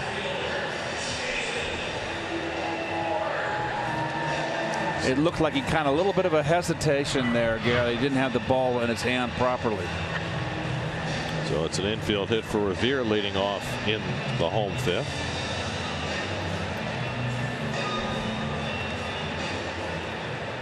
It's like what you were talking about before, Ronnie. When you're not scoring runs, plays like that become magnified. That's right. You know, normally, oh, it's okay, no big deal, shrug it off. Maybe they get a run out of it, but right now, giving up a run feels like giving up the whole store. Well, you also have to give credit to the base runner, because when a guy has a game of speed, it makes the infielders sometimes rush it a little more than they would, and maybe that's the reason Walker didn't get such a great grip. Worth had a base hit in the first inning, delivered a sacrifice fly for the second Washington run in the third. Nationals methodically putting pressure on Verrett each and every inning. Well, and here's Verrett about to throw his 80th pitch with nobody out in the 5th. And with the bullpen so taxed the last 2 nights, you know the Mets would love to get him at least through 6, but that might be hard to do. And his spot is due to lead off in the next half inning.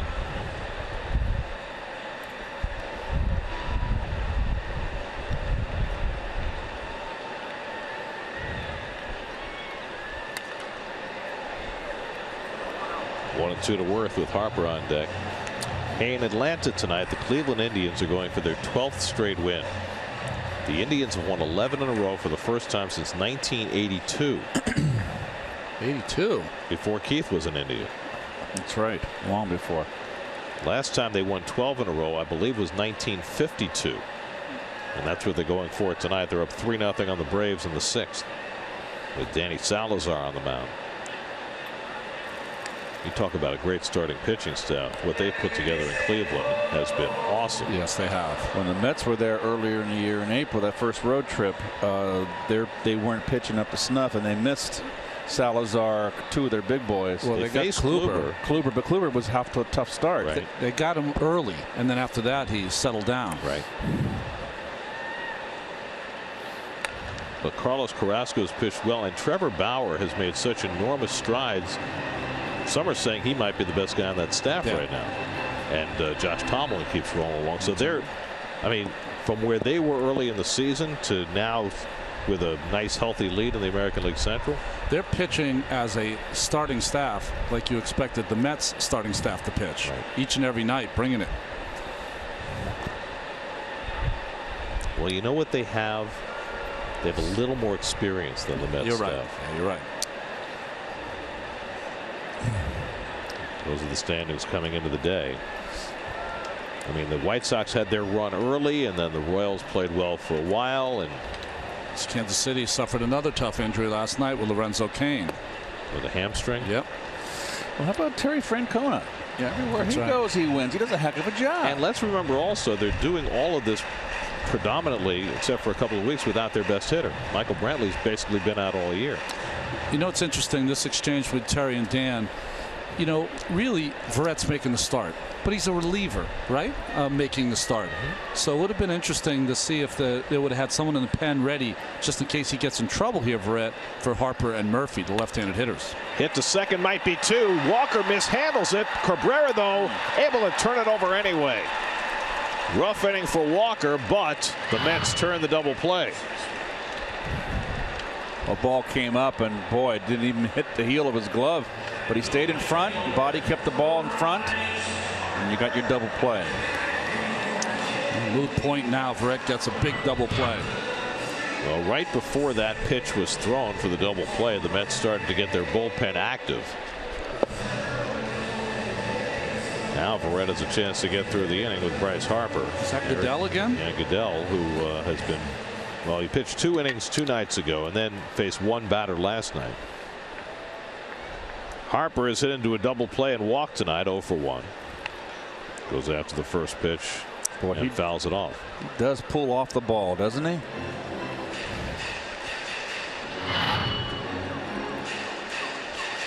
Just there is a flaw in the swing, and I'm talking about a guy that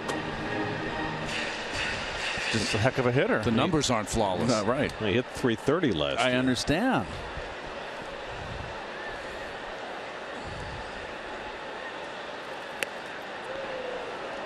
One of the things you love, though, about the game, isn't it, that so many different ways that you can hit. When we were kids, you always try to imitate your favorite hitters, their stances, how they swung the bat.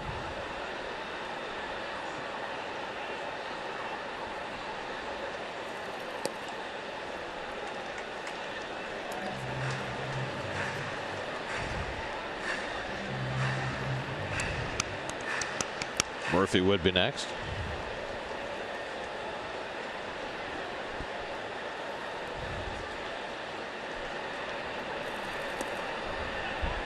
Changeup misses away, 3-1. It brings up an interesting philosophical question for if you're a hitting coach, right? Yeah. If you got a guy like Harper, who's an otherworldly talent, has already won an MVP. If you see a flaw in his swing, do you correct it or just let him be? There's a strike, 3-2. I don't think you make any changes Until he hits hard times, right? Rick Shue right there. He had the unenviable task of taking over third base for the Philadelphia Phillies when Mike Schmidt retired.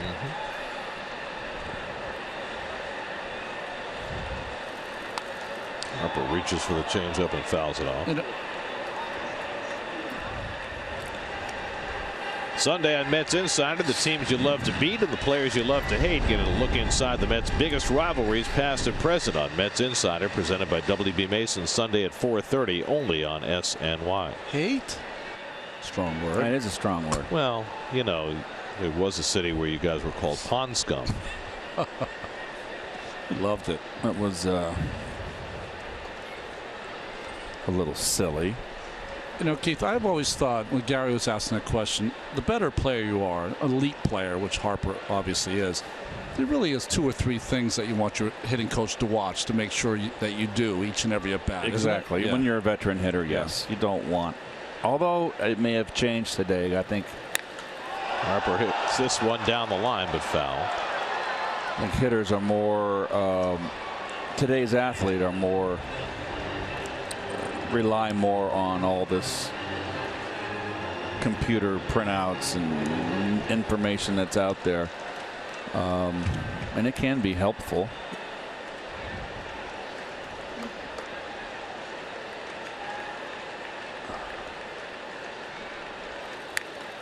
Hit down to first, and Loney has it on the short hop and takes it to the bag to end the inning. Through 5 in D.C., 2-0 Nationals.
spot start tonight. Gave the Mets 5 innings, allowed 2 runs, and basically has done his job. Yes, he has. Yep. Now it's up to the rest of his team to do their job. Mets have gone 20 innings now without scoring a run. Matt Reynolds will bat for Verrett leading off in the 6th.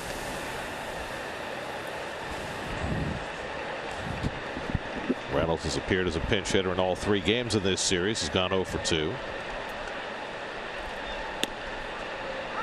Takes a strike from Scherzer, 1-1. Alejandro De Aza on deck, then Neil Walker against Scherzer, who's retired 11 in a row and has struck out 8 through the first 5 innings. 8 through 5 innings?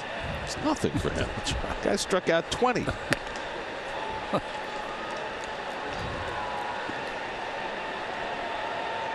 People's United Bank brings you tonight's starters.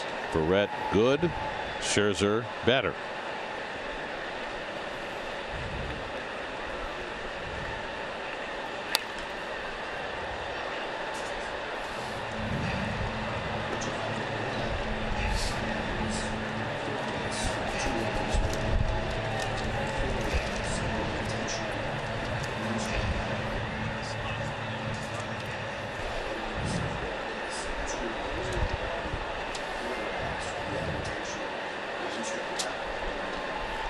Two from Scherzer, and Reynolds fouls it at the plate.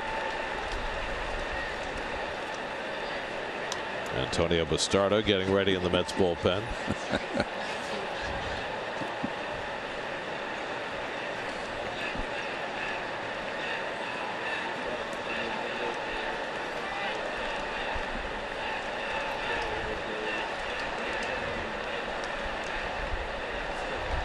Two coming. And Reynolds with an ugly cut of the slider is the 9th strikeout victim for Scherzer tonight.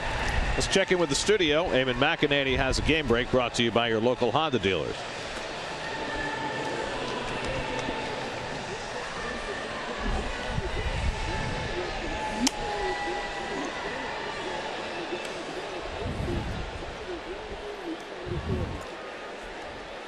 There's Alejandro De Aza up for the 3rd time. He's lined out to 3rd and taking a call 3rd strike.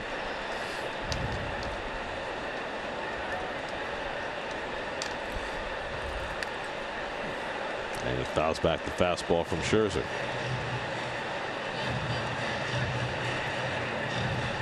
Scherzer, when he struck out 20, had 1 out to go, right? Where he could have gotten 21? No, I thought. Or did he strike out the side of the 9th? I think he struck out 2 out of 3 in the 9th. He had 1 hitter to break the record. It was against the Tigers, I believe. Right, it was. Who were also the victim to one of Roger Clemens' 20 strikeout games. But his old Tiger Stadium. What's amazing to me is that it just tells you got to have pinpoint control to strike out 20. And his game, both the Clemens games, I don't know about Randy Johnson, but they didn't walk anybody. And Kerry Wood. And Kerry Wood. That's right.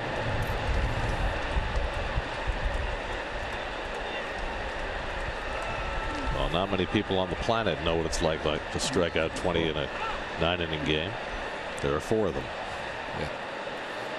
I remember when Steve Carlton set the record of 19, did it against the Mets in 1969, and lost the game. That's lined right at Murphy for the 2nd out.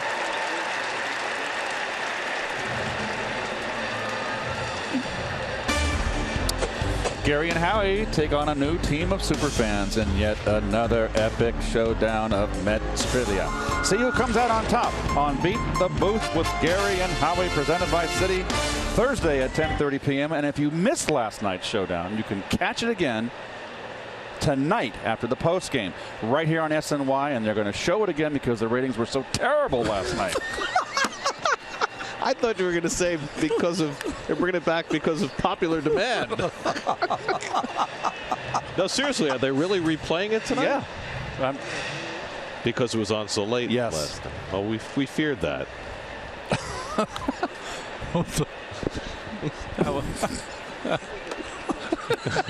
That's interesting. They would put that in the copy, Keith. You have to read that. You know, I watched the first episode that aired at 1 o'clock this morning. The best part of the whole thing is Chris Carlin's sports coat. Oh, yeah? Chris is the host. You have to tune in just to see what Chris is wearing. Is it a Lindsey Nelson type? No. Oh, okay. It's a solid color. Oh, Haywood Hailbrun. Ronnie, you probably wouldn't get the full appreciation. Yeah, I'm not of going to appreciate it as much as you guys. But I can explain it to you. 2-2 to Walker. Let's just say he looks like a certain breed of fish.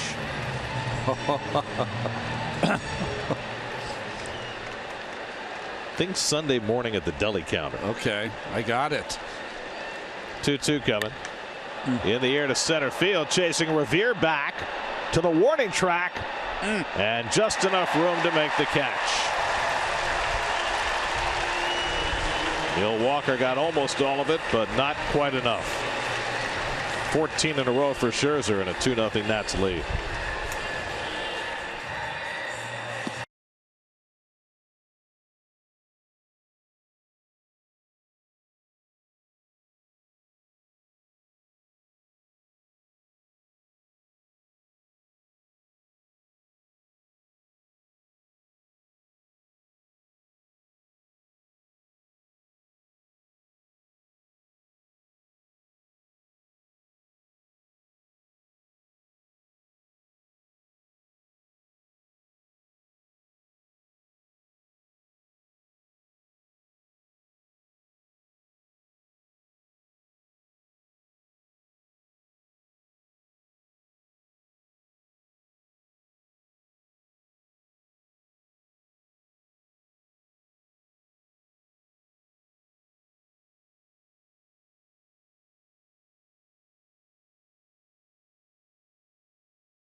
Back home for an 11-game homestand, first of 4 against the high-flying Cubs. 6 o'clock the coverage tomorrow night right here on SNY.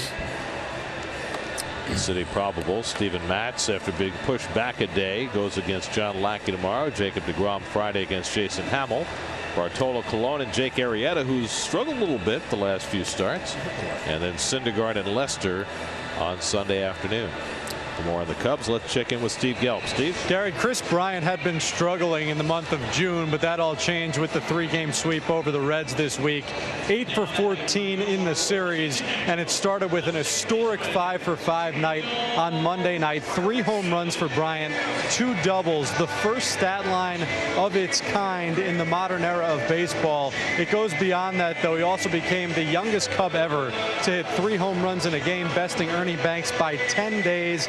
His 5 extra base hits was the first time a Cub hit 5 extra base hits in a single game since 1885. And perhaps the most impressive thing, you think if you're hot like that in a game, you're going to stick at one position. Chris Bryant playing 3 different positions in that one game: third base, left field, and right field. So Bryant, the Mets are not catching him at the best of times. Well, Chris Bryant said when he got to the big leagues that his goal every day, there's Antonio Bastardo. Yeah.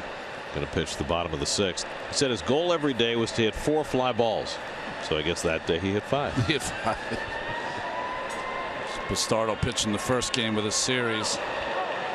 Fastball up and in, almost hit Murphy. Came off his bat, a foul ball.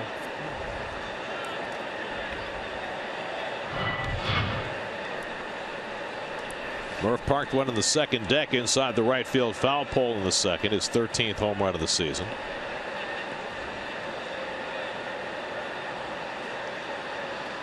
Murphy is going to reach home run heights that he has never approached before. Hits this one down the right field line. De Aza toward the sidewall.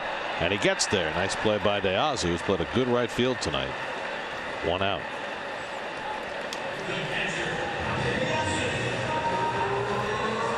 Here's Wilson Ramos, who's grounded out and walked tonight, 0 for 1.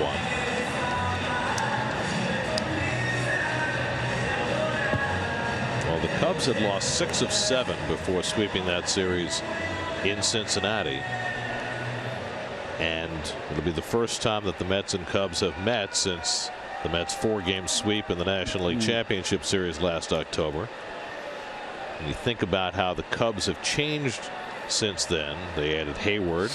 They added Zobrist, whom the Mets wanted badly but didn't get. And they added Lackey, who gave them a little bit of depth in their rotation.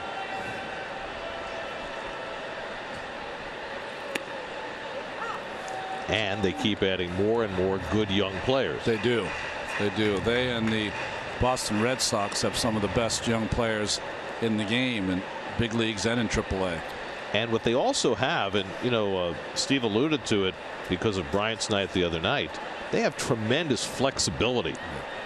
I mean, Zobrist certainly epitomizes that, but they've got a lot of players who can play different places. Walker gets in front of that ground ball and throws out Ramos one away, and that gives Joe Madden a chance to do things differently with his lineup every day and still have a quality 8 out there.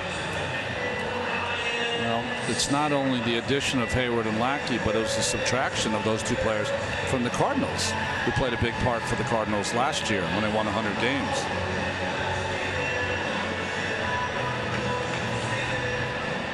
It's interesting when you think about it. Essentially, Hayward has been replaced by Colton Wong.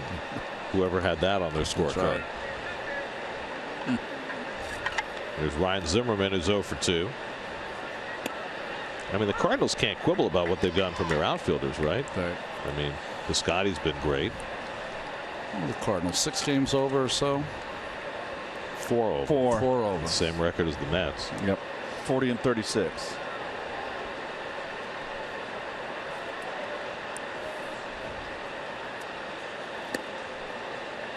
One and 1 to Zimmerman. He was 1 for 10 in this series.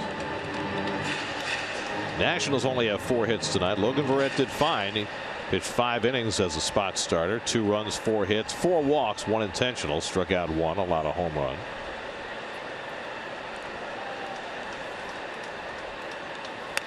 But it's awfully hard to be a starting pitcher on a team that's now gone 21 straight innings without scoring a run. It is, and I think it's been challenging for Terry Collins and his staff to every day have to address, the bone spur issues, when a guy is going to pitch, taking him out of the rotation for 1 game, have to insert Verrett. This is supposed to be Matz's game here. And the problem you run into when you try and rationalize it all in terms of the Mets offense, you run into Julio Teheran and he pitches a great game against you. You tip your cap. Yeah. You're facing Max Scherzer tonight. You're facing one of the best in the game. You tip your cap. But in between, you expect to be able to do damage against the other guys. And that just isn't happening right now. Mets are. It's not going to get any easier till the All-Star break, too. It's going to be a difficult road.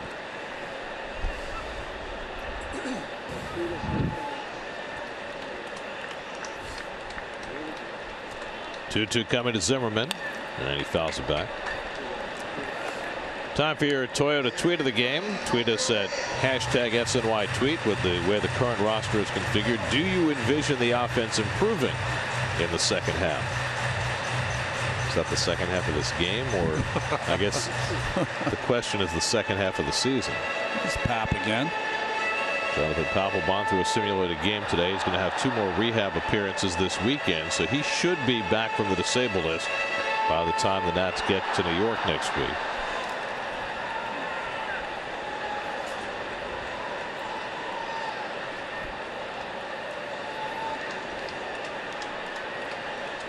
Is it that bright in here?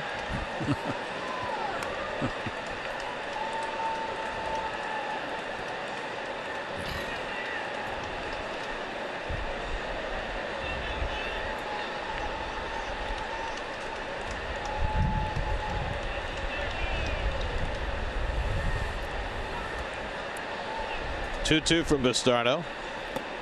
And he buries the slider. Full count.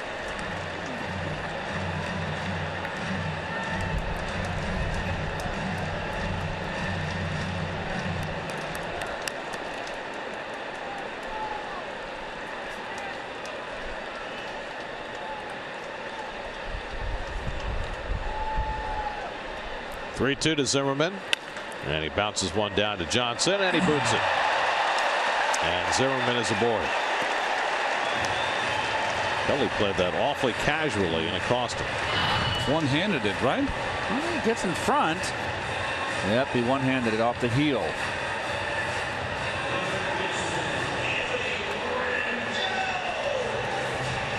Always a good idea to use dos manos. First error of the series for New York. And now Anthony Rendon, who's hit 2 balls hard to right field, both of which De Aza was able to catch. Rendon has swung the bat much better lately. He's 4 for 10 in this series, even with those 2 hard outs. 345 over his last 8 games.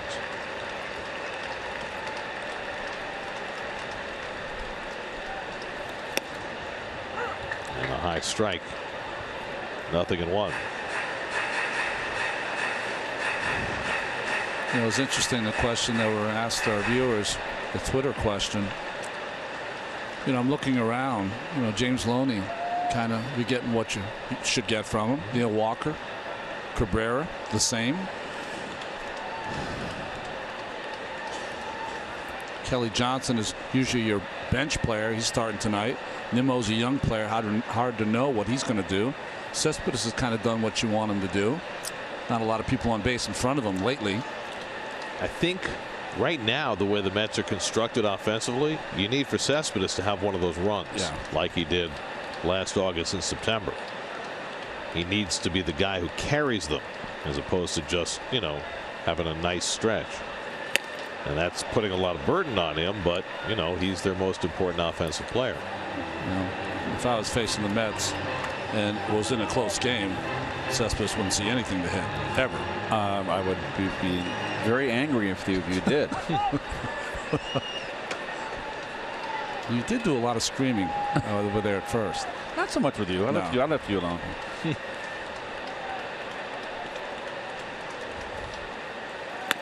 What's interesting is that we seem to be having the same conversation every year about this time.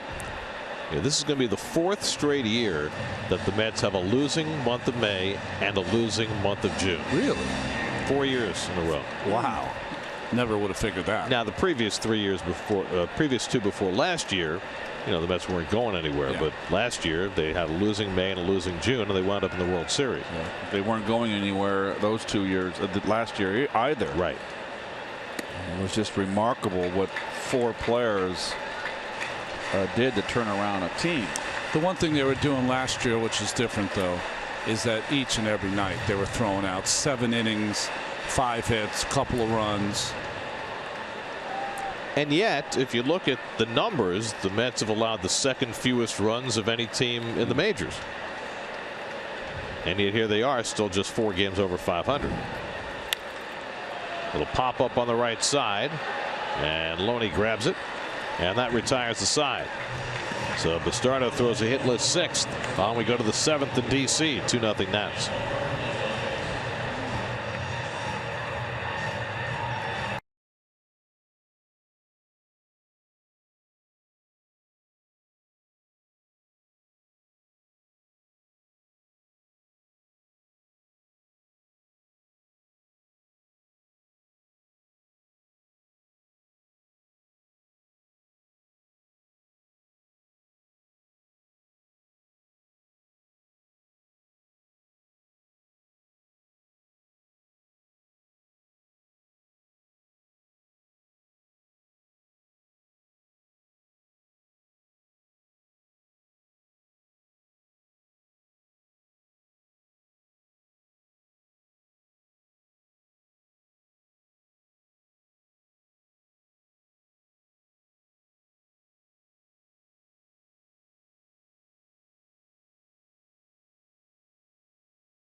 trivia question. We asked who are the 3 pitchers to allow 40 homers and strike out 200 batters in the same season.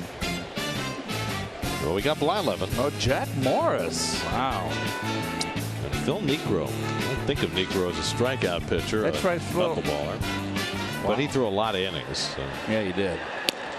He had, I think, multiple seasons where he won 20 and lost 20 in the same season. I think he was 21 and 20 that year, if I recall. Yoenis Cespedes has been up twice, struck out both times against Scherzer, who has fanned 9 through the first 6 innings and retired the last 14 Met hitters. Mets have now gone 21 innings without scoring a run after scoring in each of the first 3 innings in this series. Nothing since. Loney and Cabrera to follow in the 7th. And Cespedes swinging over the changeup, 1-2. Scherzer's got such an assortment of pitches, and he's had the Mets off balance all night. He's had his way with Cespedes too.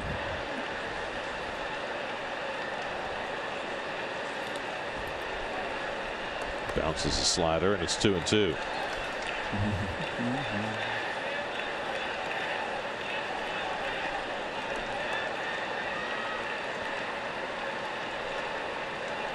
You know, we're talking about Scherzer giving up home runs, and there's another strikeout, his 10th of the night. 3rd time he's gotten Cespedes. Well, it's now 4 starts in a row with double-digit strikeouts. Well, he's halfway to 20. He would need extra innings or a pass ball tonight.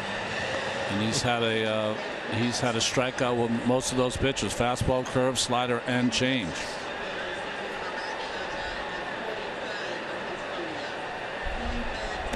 Seventh time this year that Scherzer struck out 10 or more. 43rd time in his career. Whoa. Remember when he first came up and the Diamondbacks wanted him to be a relief pitcher? That's how he started his career. Loney flies one toward the left field corner, and over goes Worth to get it. And that's the 2nd out. Didn't he come in relief and pitch 4 innings, struck out 7 or so, something like that? It was 9. 9, jeez. Yes. Not quite Strasburg's debut, but pretty impressive. He's on 16 in a row, is he not? He is. I was going to say, we're talking about pitchers giving up a lot of home runs, and Steve was talking the other night about how the home run rate is higher than it's ever been this month. And in fact, the Baltimore Orioles in their win this afternoon got a home run from Mark Trumbo, their 55th home run in June, which ties the all-time record for the most home runs by a team in June. Tied the 1996 Oakland A's. Oh, I know some of the players that were on there because I was on the 95 A's. Terry Steinbach, Mark McGuire, Geronimo Baroa. Do you remember that player? Cabrera hits one out to right center, and Harper's there. And that retires the side. 17 in a row retired by Max Scherzer. Stretch time in D.C. 2-0 Nats.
Baseball on SNY is brought to you by Cholula. Uncap real flavor of your favorite foods with the delicious taste of Cholula hot sauce. Try all 5 unique flavors, including green pepper. By Fidelis Care, quality health coverage, it's their mission. And by Sleepy's. Shop Sleepy's July 4th holiday sale with up to half off nearly every mattress. Sleepy's, the only mattress professionals. On 7th inning, 2-0 Washington. Danny Espinosa leads off against Antonio Bastardo. Espinosa hit a fly ball to left that was misjudged by Brandon Nimmo. That turned it into a double. And Espinosa found his way home in the 3rd for the 2nd Washington run. And a half swing and a miss at a fastball. Max Scherzer's out on deck. No hint of action in the Nats bullpen. Scherzer at 98 pitches through 7 innings. And he will continue on, much to the Mets' dismay. Crickets. That's another thing that an ace provides, right? That steady hand to go deep into get ball games. Well, think about this. Scherzer in his last start in Milwaukee threw 117 pitches.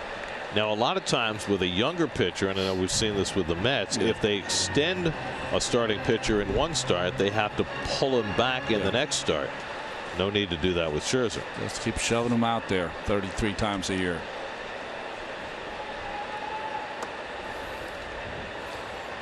That's what you get for your $210 million. Well, they've got to be careful. If you recall, last year he ran out of gas at the last of what 6 weeks of the season. He pitched well in the beginning. He pitched well at the end. It was the middle because it looked like Matt Williams was trying to extend him. He pitched 4 complete games. He had pitching deeper into games, so he had a rough middle. I didn't hear you. You're really trying your best, Ronnie. What was that you said? They jacked up the volume even higher so that you. Oh, son of a gun. Yeah. Anyway, Scherzer's answered the call to the post. Yes, repeatedly. Espinosa hits one in the air to right center, chasing Cespedes deep in the gap. At the wall, the jump, and he makes the catch. Cespedes really had to accelerate and throw that thing into 4th gear, and then the little hop at the wall to reel it in. Well, he did a great job before seeing where the wall. He peeked back for the wall and knew exactly where it was. Nice play.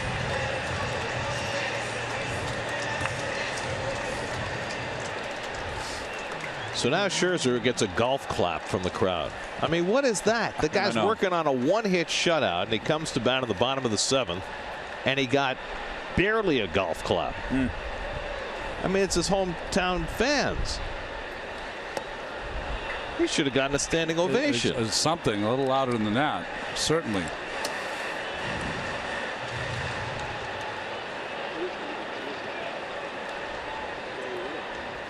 I just think that so many people in the ballpark don't pay attention to the game. And I have no other explanation for it. How could it be that your pitcher, your ace pitcher, Oliver Perez up in the bullpen, is working on a 1-hit shutout against your rival on a beautiful night in late June, and he comes to bat in the bottom of the 7th, and he doesn't get a rousing ovation? You spoiled him. He's a creature of his own success. If he's not striking out 20, they're yawning. I don't know. I honestly can't answer that. They're preoccupied. They're on their cell phones. It's interesting. There's no involvement.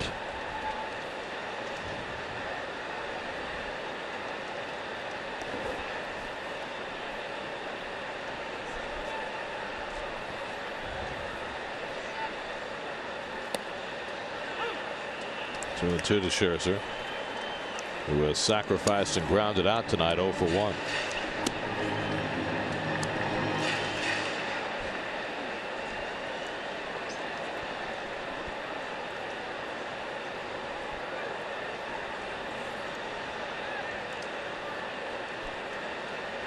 Two coming, and he struck him out.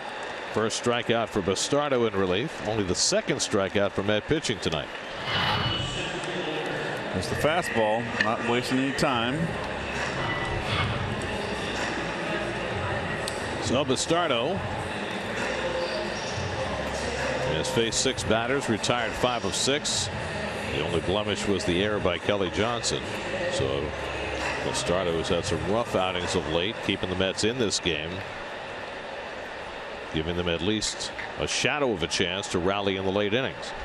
Ben Revere has been on twice tonight with a walk and an infield hit.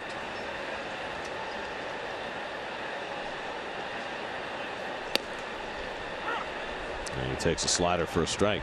Logan Verrett started, went 5 innings, allowed 2 runs, 4 hits, walked 4, struck out 1.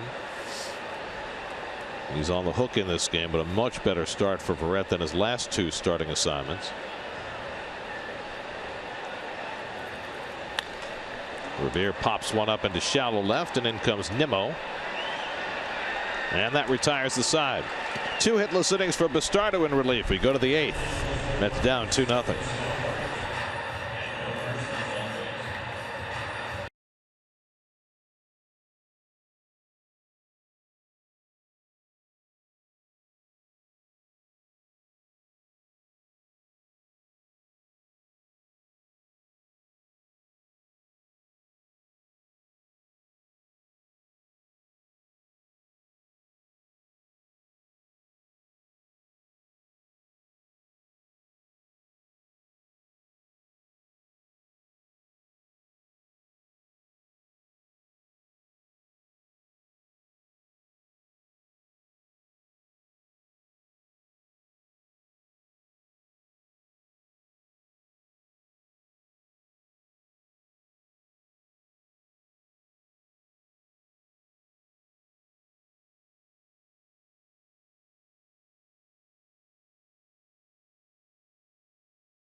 We asked where the current roster is configured, do you see the Mets offense getting better in the second half? D. Silverman says it can't get worse.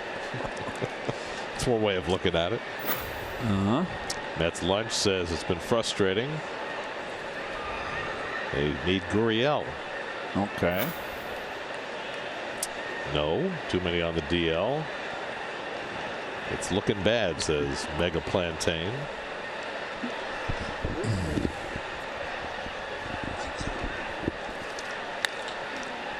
Pulled to second base. Murphy knocks it down and throws out Kelly Johnson. Max Scherzer throws 1 pitch and gets the first out in the 8th. That ball took a bad hop on Murph. He went down on 1 knee and kept his body in front. Nicely done. So 1 pitch, 1 out. And now Brandon Nimmo, who struck out and lined out to left. 18 in a row retired by Scherzer since he walked Kelly Johnson in the 2nd. Mets have had 2 base runners. They both came in that 2nd inning. Cabrera singled, Johnson walked, and 18 in a row retired since. Against a pitcher who threw a no-hitter against the Mets last October. Had 17 punch outs in that game. Only 10 tonight. That no-hitter for Scherzer is his only win in his last 5 starts against New York. He's pitched well in most of those games, but has not had the support. Well, his first start, he faced the Mets last year. He lost 3-1 on that Lucas Duda base hit. Lost 2-0 earlier this year when Granderson and Conforto took him deep. Lost to Syndergaard that day. 0-2 to Nimmo, and he throws one outside. 97 in the 8th inning. Talking about no hitters, Keith, you were telling me before in this state there were 2 no hitters. Yes. Only time it's ever happened since Dave 1900. Stewart did it with Oakland, and then later that night, Valenzuela threw a no-no. Only time ever. And it happened once before 1900, but yeah, it's the only time since. Right. Remember that night following both those games. Valenzuela was 90. It was 1990 when it happened, right. And he no-hit the Cardinals. And Stu's was against the Blue Jays in Toronto.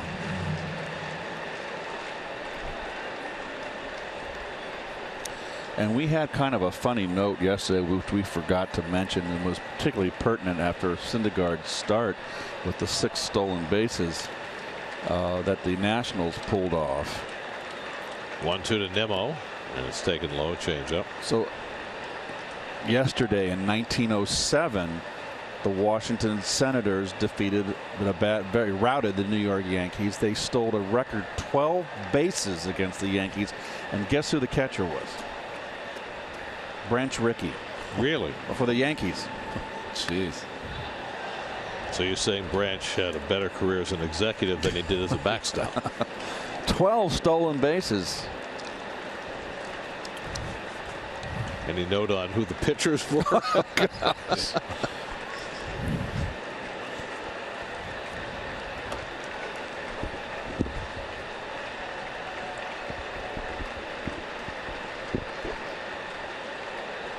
Seventh pitch of the at bat coming to Nimmo with Rene Rivera on deck, and Nimmo tops one foul.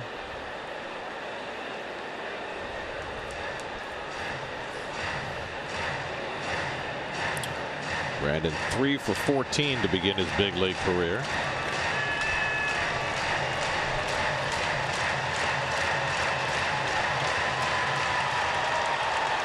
Nimmo was the 13th overall pick in the draft against Scherzer, who his year was the 11th overall pick in the draft by Arizona. And Nimmo doing some housekeeping as well. Very versatile. Very polite in Wyoming, you know that. He can rope a calf. He can grab a plastic bag. It's very interesting how the fans responded to the prompt from the scoreboard instead of applauding their pitcher. He's throwing a one-hitter. Nice at bat here for Nimmo. Really battling a guy that's out there with 18 in a row, retired, and throwing a one-hit shutout. Only the third 3-ball count for Scherzer tonight. He's walked 1, struck out 10. And Nimmo lines one up the middle, a base hit. So that is a terrific turn at bat for Brandon Nimmo, and the Mets have just their second hit of the night after Scherzer had retired 18 in a row. Very nice at bat. Fell behind the count early, worked a full count.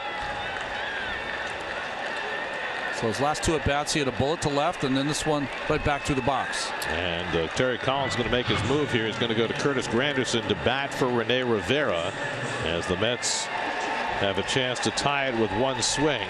Curtis was a late scratch from the lineup tonight because of a calf strain. Now they've got Oliver Perez up in the bullpen. Is Dusty Baker inclined to pull Scherzer at this point? I think he's just waiting for the announcement. Here he comes. Yep, it's the right move. I don't think Max necessarily thinks it's the right move. Curtis has had success, good success against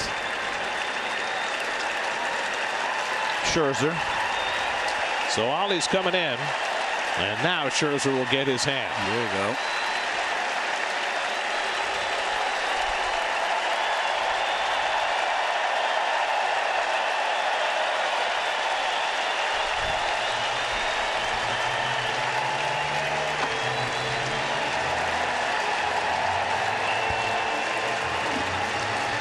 Call to the bullpen brought to you by Verizon. Scherzer out, Ollie in. We'll be right back to Washington.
Oliver Perez in to face the pinch hitter Curtis Granderson, and Curtis takes it low for ball one.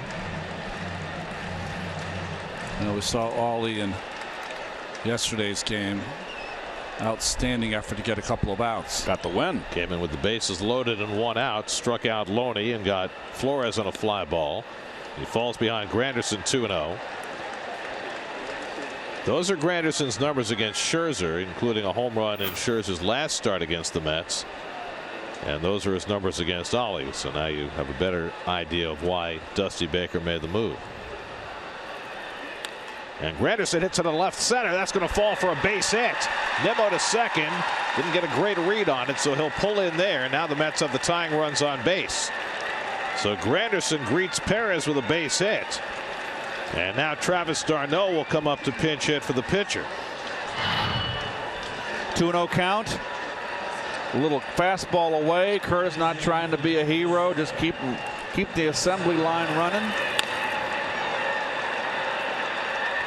Not a good read by Nimmo, Gary. You were absolutely right there. And Dusty Baker, with the right-hand pinch hitter announced, is going to bring a right-hander into the game. He had Blake Treinen up a moment ago, and it looks like Treinen is coming in. So this time Ollie can't get the job done. Gives up the base hit to Granderson. He'll exit, and Treinen will come in. Call to the bullpen brought to you by Empire City Casino.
Treinen in to pitch for the Nats. Yeah, his last 16 and a third innings pitched, he has given up nothing. He walks too many hitters, but he is a ground ball machine when he's right. Sinker slider pitch. You see, he's given up half of the inherited runners he's inherited. They've scored. Travis d'Arnaud, who caught the first 2 games of the series, 3 hits Monday night, 0 for 3 last night. Pinch hitting here for Bastardo, with Nimmo at second and Granderson the tying run at first. Now keep in mind, Granderson's compromised a little bit with a calf problem, but the Mets only have 1 position player left on the bench, and that's Wilmer Flores, and it's hard to use him to pinch run. Well, Keith, you just mentioned that this is their shot, right, for the Mets? Well, they haven't had too many. Yeah. And here it is. So d'Arnaud facing Treinen with the tying runs on base.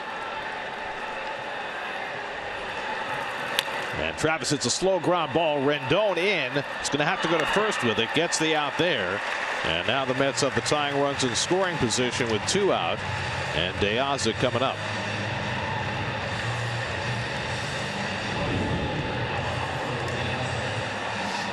And here comes Dusty to the top step again. Is he going to make another move here? Well, he's got a right-hander up in the pen. think that's his closer, Sean Kelly. Here he comes. Got other lefties, but he's not going to go that route. Instead, it looks like he might go to Kelly for a 4-out save. Well, interesting. Kelly, of the two, better strikeout pitcher than Treinen. So Treinen faces one batter, throws one pitch, gets d'Arnaud to ground out. Now with 2 in scoring position in a 2-0 game, Sean Kelly will come in.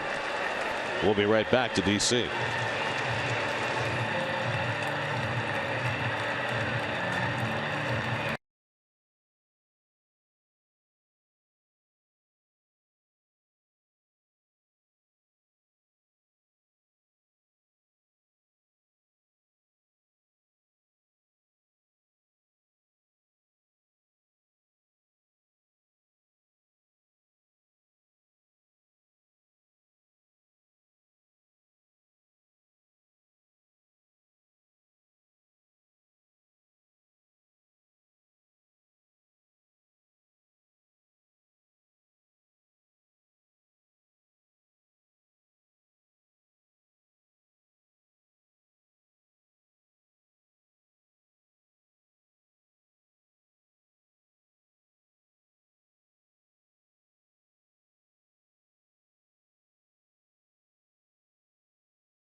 With Jonathan Papelbon on the disabled list, has taken over as the Nationals closer. He didn't give up a run until his 20th appearance for the Nationals, but he's come back to earth a little bit as their closer. And see, they heard it, runners stranded.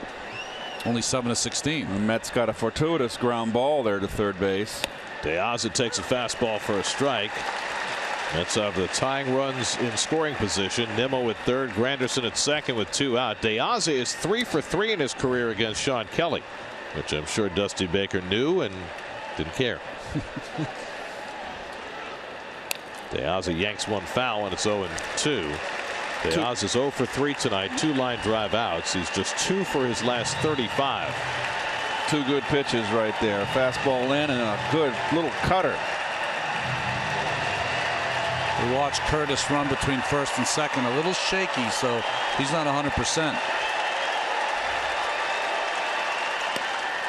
Just off the corner. Kelly thought he might have had it. 1-2. Pretty much straight up in the outfield. They're giving the gaps, both gaps, to De Aza here. Playing kind of on the line, the corner outfielders. 1-2 coming. And De Aza strikes out on the fastball. Inning over. Kelly gets his man, and the Mets strand 2 in scoring position. Still 2-0 Nats.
Universal Orlando Resort, where you'll experience the action, thrills, and excitement of 2 amazing theme parks, and stay on site at Lowe's Sapphire Falls Resort. Go to SNY.TV/Toyota and enter the Toyota Fan Flyaway Sweepstakes today. Here's your Nationals box score, brought to you by Sleepy's. Daniel Murphy hit his 13th home run of the year in the 2nd inning, and that's been all the Nats have needed so far tonight. 2-0 as we go to the bottom of the 8th. Mets have a new battery. Travis d'Arnaud pinch hit, stays in behind the plate. Sean Gilmartin will pitch the bottom of the 8th. Well, Gilmartin's had a couple different stints with the Mets. Hasn't been as effective since he's been called back. Threw 49 pitches night before last. Gave up 5 runs in a 2-inning stint behind Syndergaard Monday night. And misses with the first pitch curveball to Jason Worth.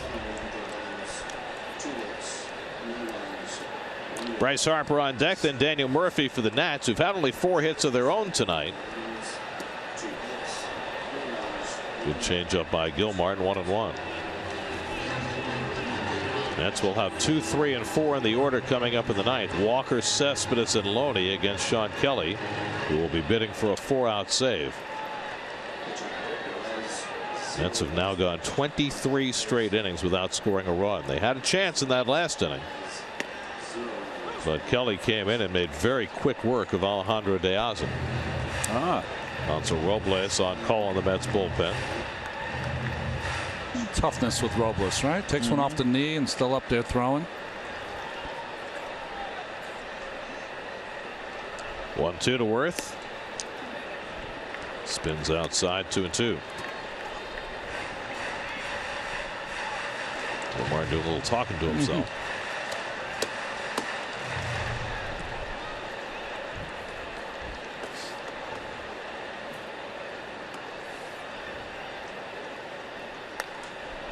Popped it up, and Loney comes into foul ground to get it.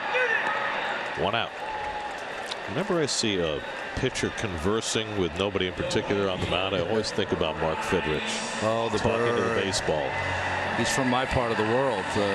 Grew up in Southborough, which is right outside of Worcester, Mass. And anyone who ever met him, the nicest guy you'd ever meet. It's 40 years now since that seminal year he had for the Tigers in 1976 when he burst on the scene.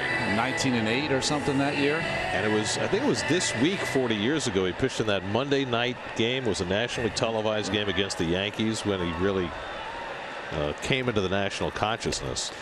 For you folks who never got to watch the Bird pitch, he looked a little bit like Big Bird from Sesame Street. That's how he got the nickname. He used to wipe the rubber clean of any dirt. Yep. On his hands and knees. Yeah, on his hands and knees. Talk to himself all the time. Talk to the ball. Rusty Staub was on that Tiger team and said it was one of the most phenomenal things he'd ever experienced in his long career. And he really only had that one great year. He went 19-9 that year, and then he hurt his arm. Right. In spring training in Lakeland that next year. That was the year that Rusty had, I think, 70-plus RBIs at the All-Star break and didn't go to the All-Star game. Wow. Didn't Hank Greenberg once have 100 RBIs at the All-Star break and not go to the All-Star game? It's a Detroit thing. Well, that might have been something else. Yeah. Didn't think of that. 3-0 to Harper. And he walked him on 4 pitches, so Harper walks for the 2nd time tonight. Coming up tonight, Geico Sports Night. It's after the post game and after Beat the Booth. And Doug Williams is kind enough to wait long enough.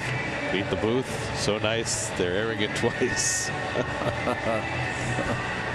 It's a big day in the NHL, is that right? Yeah, Subban got traded from the Canadiens. Are they in mourning in Quebec? Well, just that's a player you never thought would change teams. Where'd he go? I'm not sure, Keith. That's a good question. I guess you'll find out on Geico Sports Night. There you go. I think the NHL this year, there wasn't a Canadian team in the playoffs. Right. There were all American teams. First time since, I think, 1970.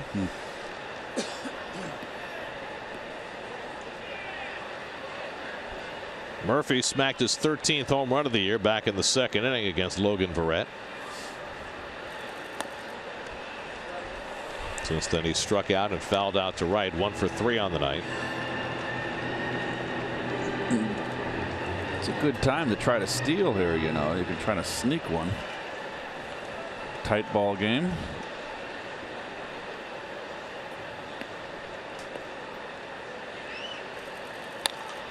Murphy lofts this one to deep right. De Aza back near the wall, and it's out of here. Murphy strikes again. His second home run of the night, his 14th of the year, matching his total from a year ago. Boy, oh boy. 2-run shot for Murphy, and it's 4-0 Nationals. This is a flick of a swing on this pitch from Gil Martin.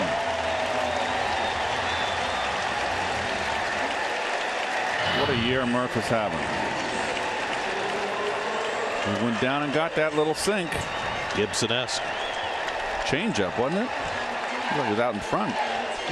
But 33 now, multi-hit games for the Murph. First multiple home run game as a National. So 14 home runs for Murph before the end of June, after he had 14 all of last year. And, you know, we had a foreshadowing of this in October.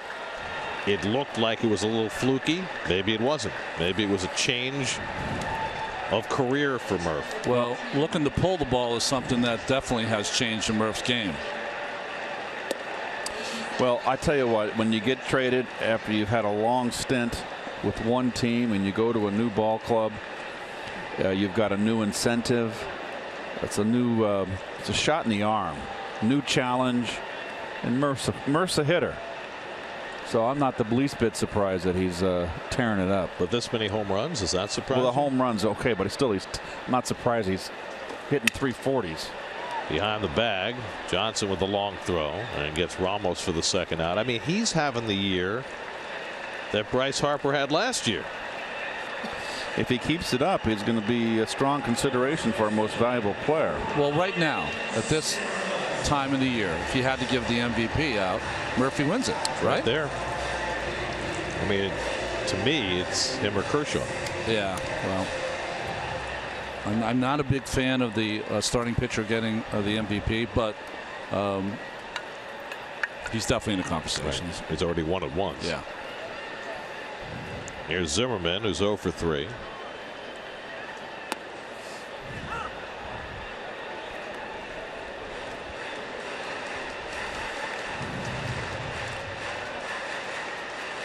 Well, if Murph does win the MVP, still always be able to say he won his first MVP as a Met. NLCS MVP. That's right.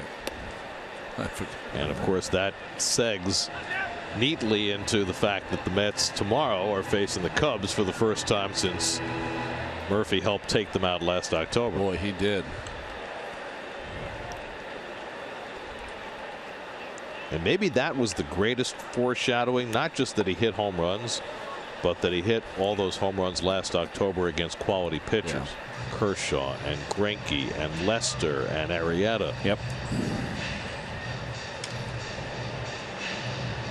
And he has taken it out big time in his old team so far this year. I'd be pretty sick of it if I was a Mets pitcher, I'll tell you that. Well, they'll see him again next week. See what they can do about it.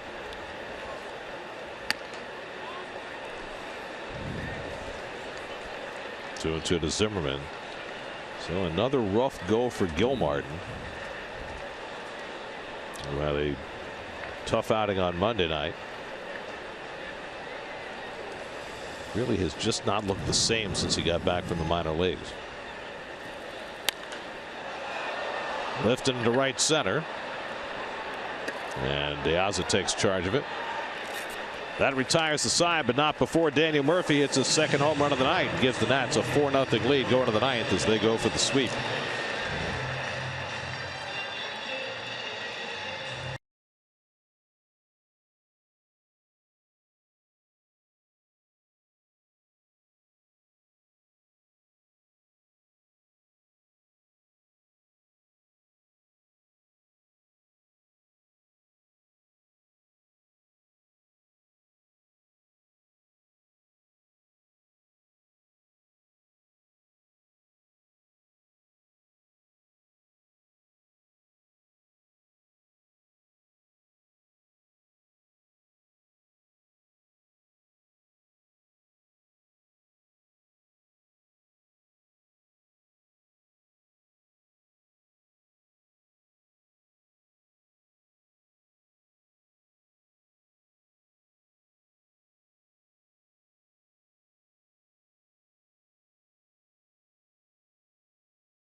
The ninth inning, the Mets 3 outs away from being swept in Washington and forced 6 games back in the National League East. They'll try and get something going against Sean Kelly.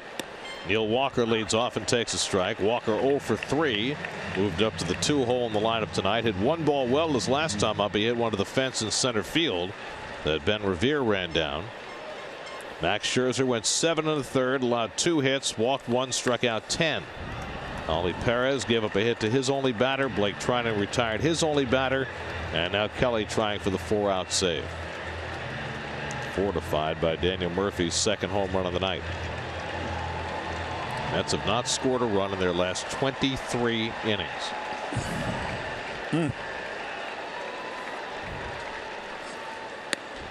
What's that? 4 home runs for the for Murph against the Mets this year.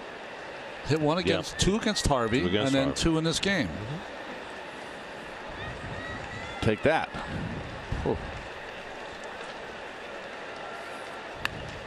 Mets last night were shut out for the 4th time in the month of June. The last time the Mets were shut out 5 times in 1 month, it was July of 2010, when they were not a very good team at all.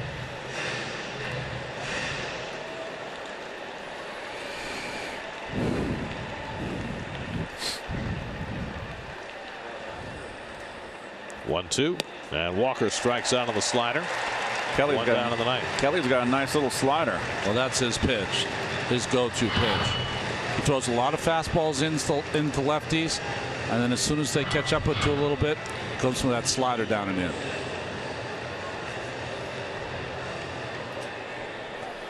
So 1 out now. Cespedes trying to avoid the dreaded golden sombrero. He's struck out 3 times tonight.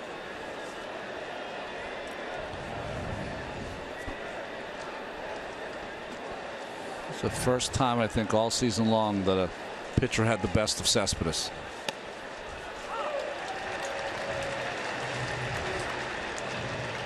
That was Scherzer. Yeah. This is Kelly.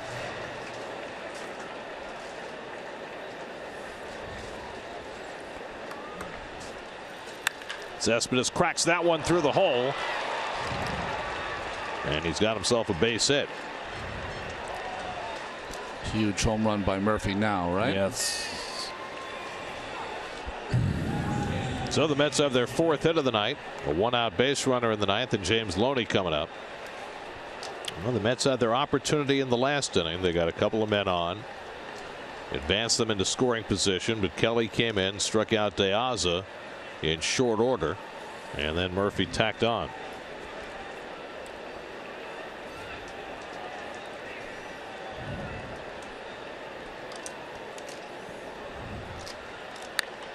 That's pulled down the line by Loney. Foul.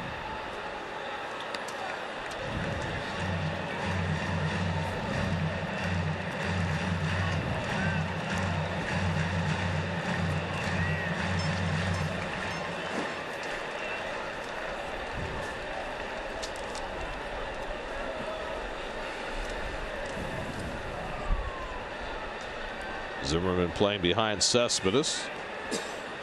0-1 to Loney with Cabrera on deck, and that's bounced foul. 0-2.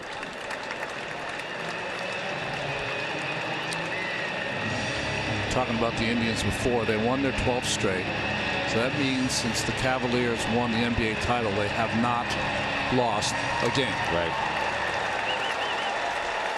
Longest winning streak for the Indians since 1952. 4 years after their last World Series championship. That's hit in the air to deep right field. Back goes Harper near the wall, and it's out of here. James Loney gets the Mets on the board with a 2-run homer, his 3rd home run of the year. And that cuts the Nationals lead in half. It's now 4-2. And after 23 consecutive fruitless innings, the Mets finally have a couple of runs. Well, a Murph's home run is 14th. Second of the game now is large. You knew it would be, didn't you, Keith? Good swing by Loney. Down and in. We'll see if the Mets can build from there with Asdrubal Cabrera coming up. There's nobody up in the Nats bullpen. This is on Kelly to finish. Asked to get a 4-out save. He's gotten 2, but now he's given up 2 runs. Cabrera's 1 for 3 tonight. And takes the fastball for a strike, 1-1. Kelly Johnson, the on-deck batter.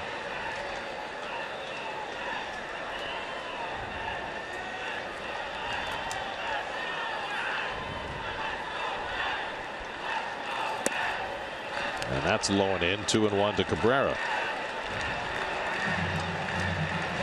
Met fans who've had absolutely nothing to cheer about tonight starting to get a little bit of noise going behind that third base dugout. I'll tell you what, they don't quit.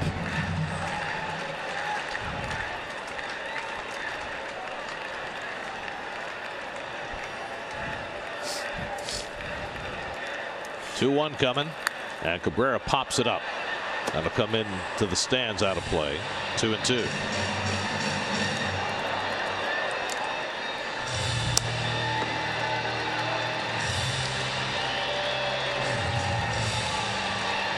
In the midst of some very hard offensive times, James Loney's been a nice bright spot. He's given the Mets exactly what they asked. Felipe Rivero, the left-hander, getting up, with the left-hand hitters Johnson and Nimmo due next. Cabrera fights that one off, and it's still 2-2.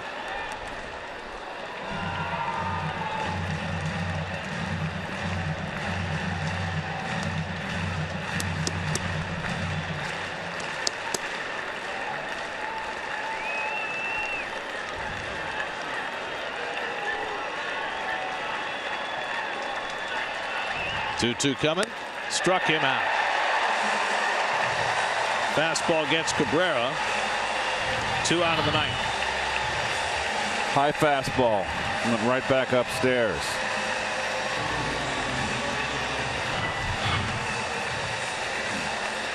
So the Mets are down to their final out. Dusty Baker has the left-hander Rivero getting ready, but he'll leave Kelly in to face Kelly Johnson. Johnson 0 for 2 and a walk. And that comes inside ball 1. Brandon Nimmo, another left-hand hitter on deck, and the Mets can't bat for him because behind Nimmo is the pitcher spot, and they only have one position player left on the bench. It might be a moot point if Johnson can't get on.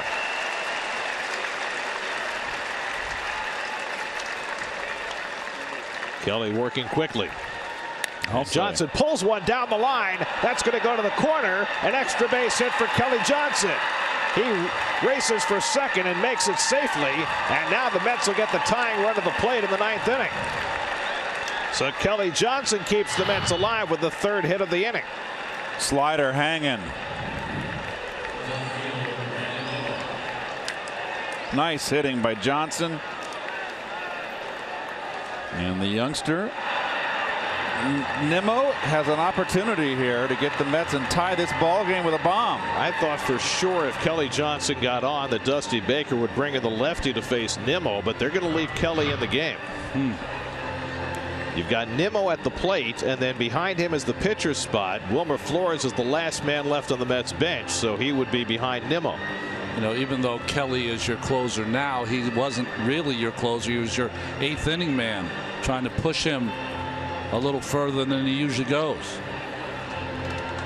Well, he has struck out 3 batters in an inning of work, but he's also given up a single to Cespedes, a 2-run homer to Loney, and now a double to Kelly Johnson to give the Mets a chance. And Nimmo, in the biggest at bat of his young career, will step in as the tying run at the plate. He took the best at bats probably against Scherzer all night long. Hit 2 balls hard, lined out to left, and then single to center. Nimmo looking for his first major league run batted in, but more than anything else, just trying to keep the line moving. With Flores on deck to pinch hit. And Nimmo takes the first one high for ball 1. Brandon 4 for 15 in his brief career, playing his 4th big league game.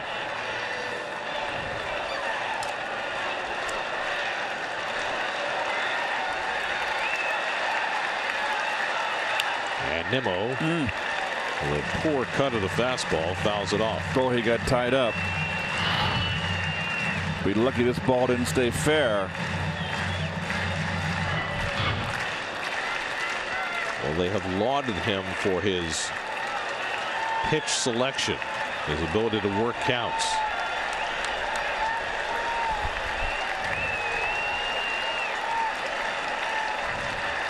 Facing Sean Kelly with 2 out of the 9th.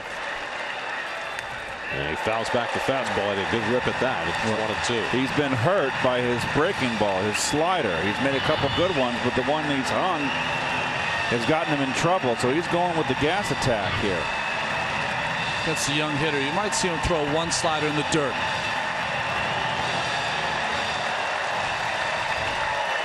After much effort, Kelly has the Mets down to their final strike. 1-2 to Brandon Nimmo. And he fouls off the fastball to stay in.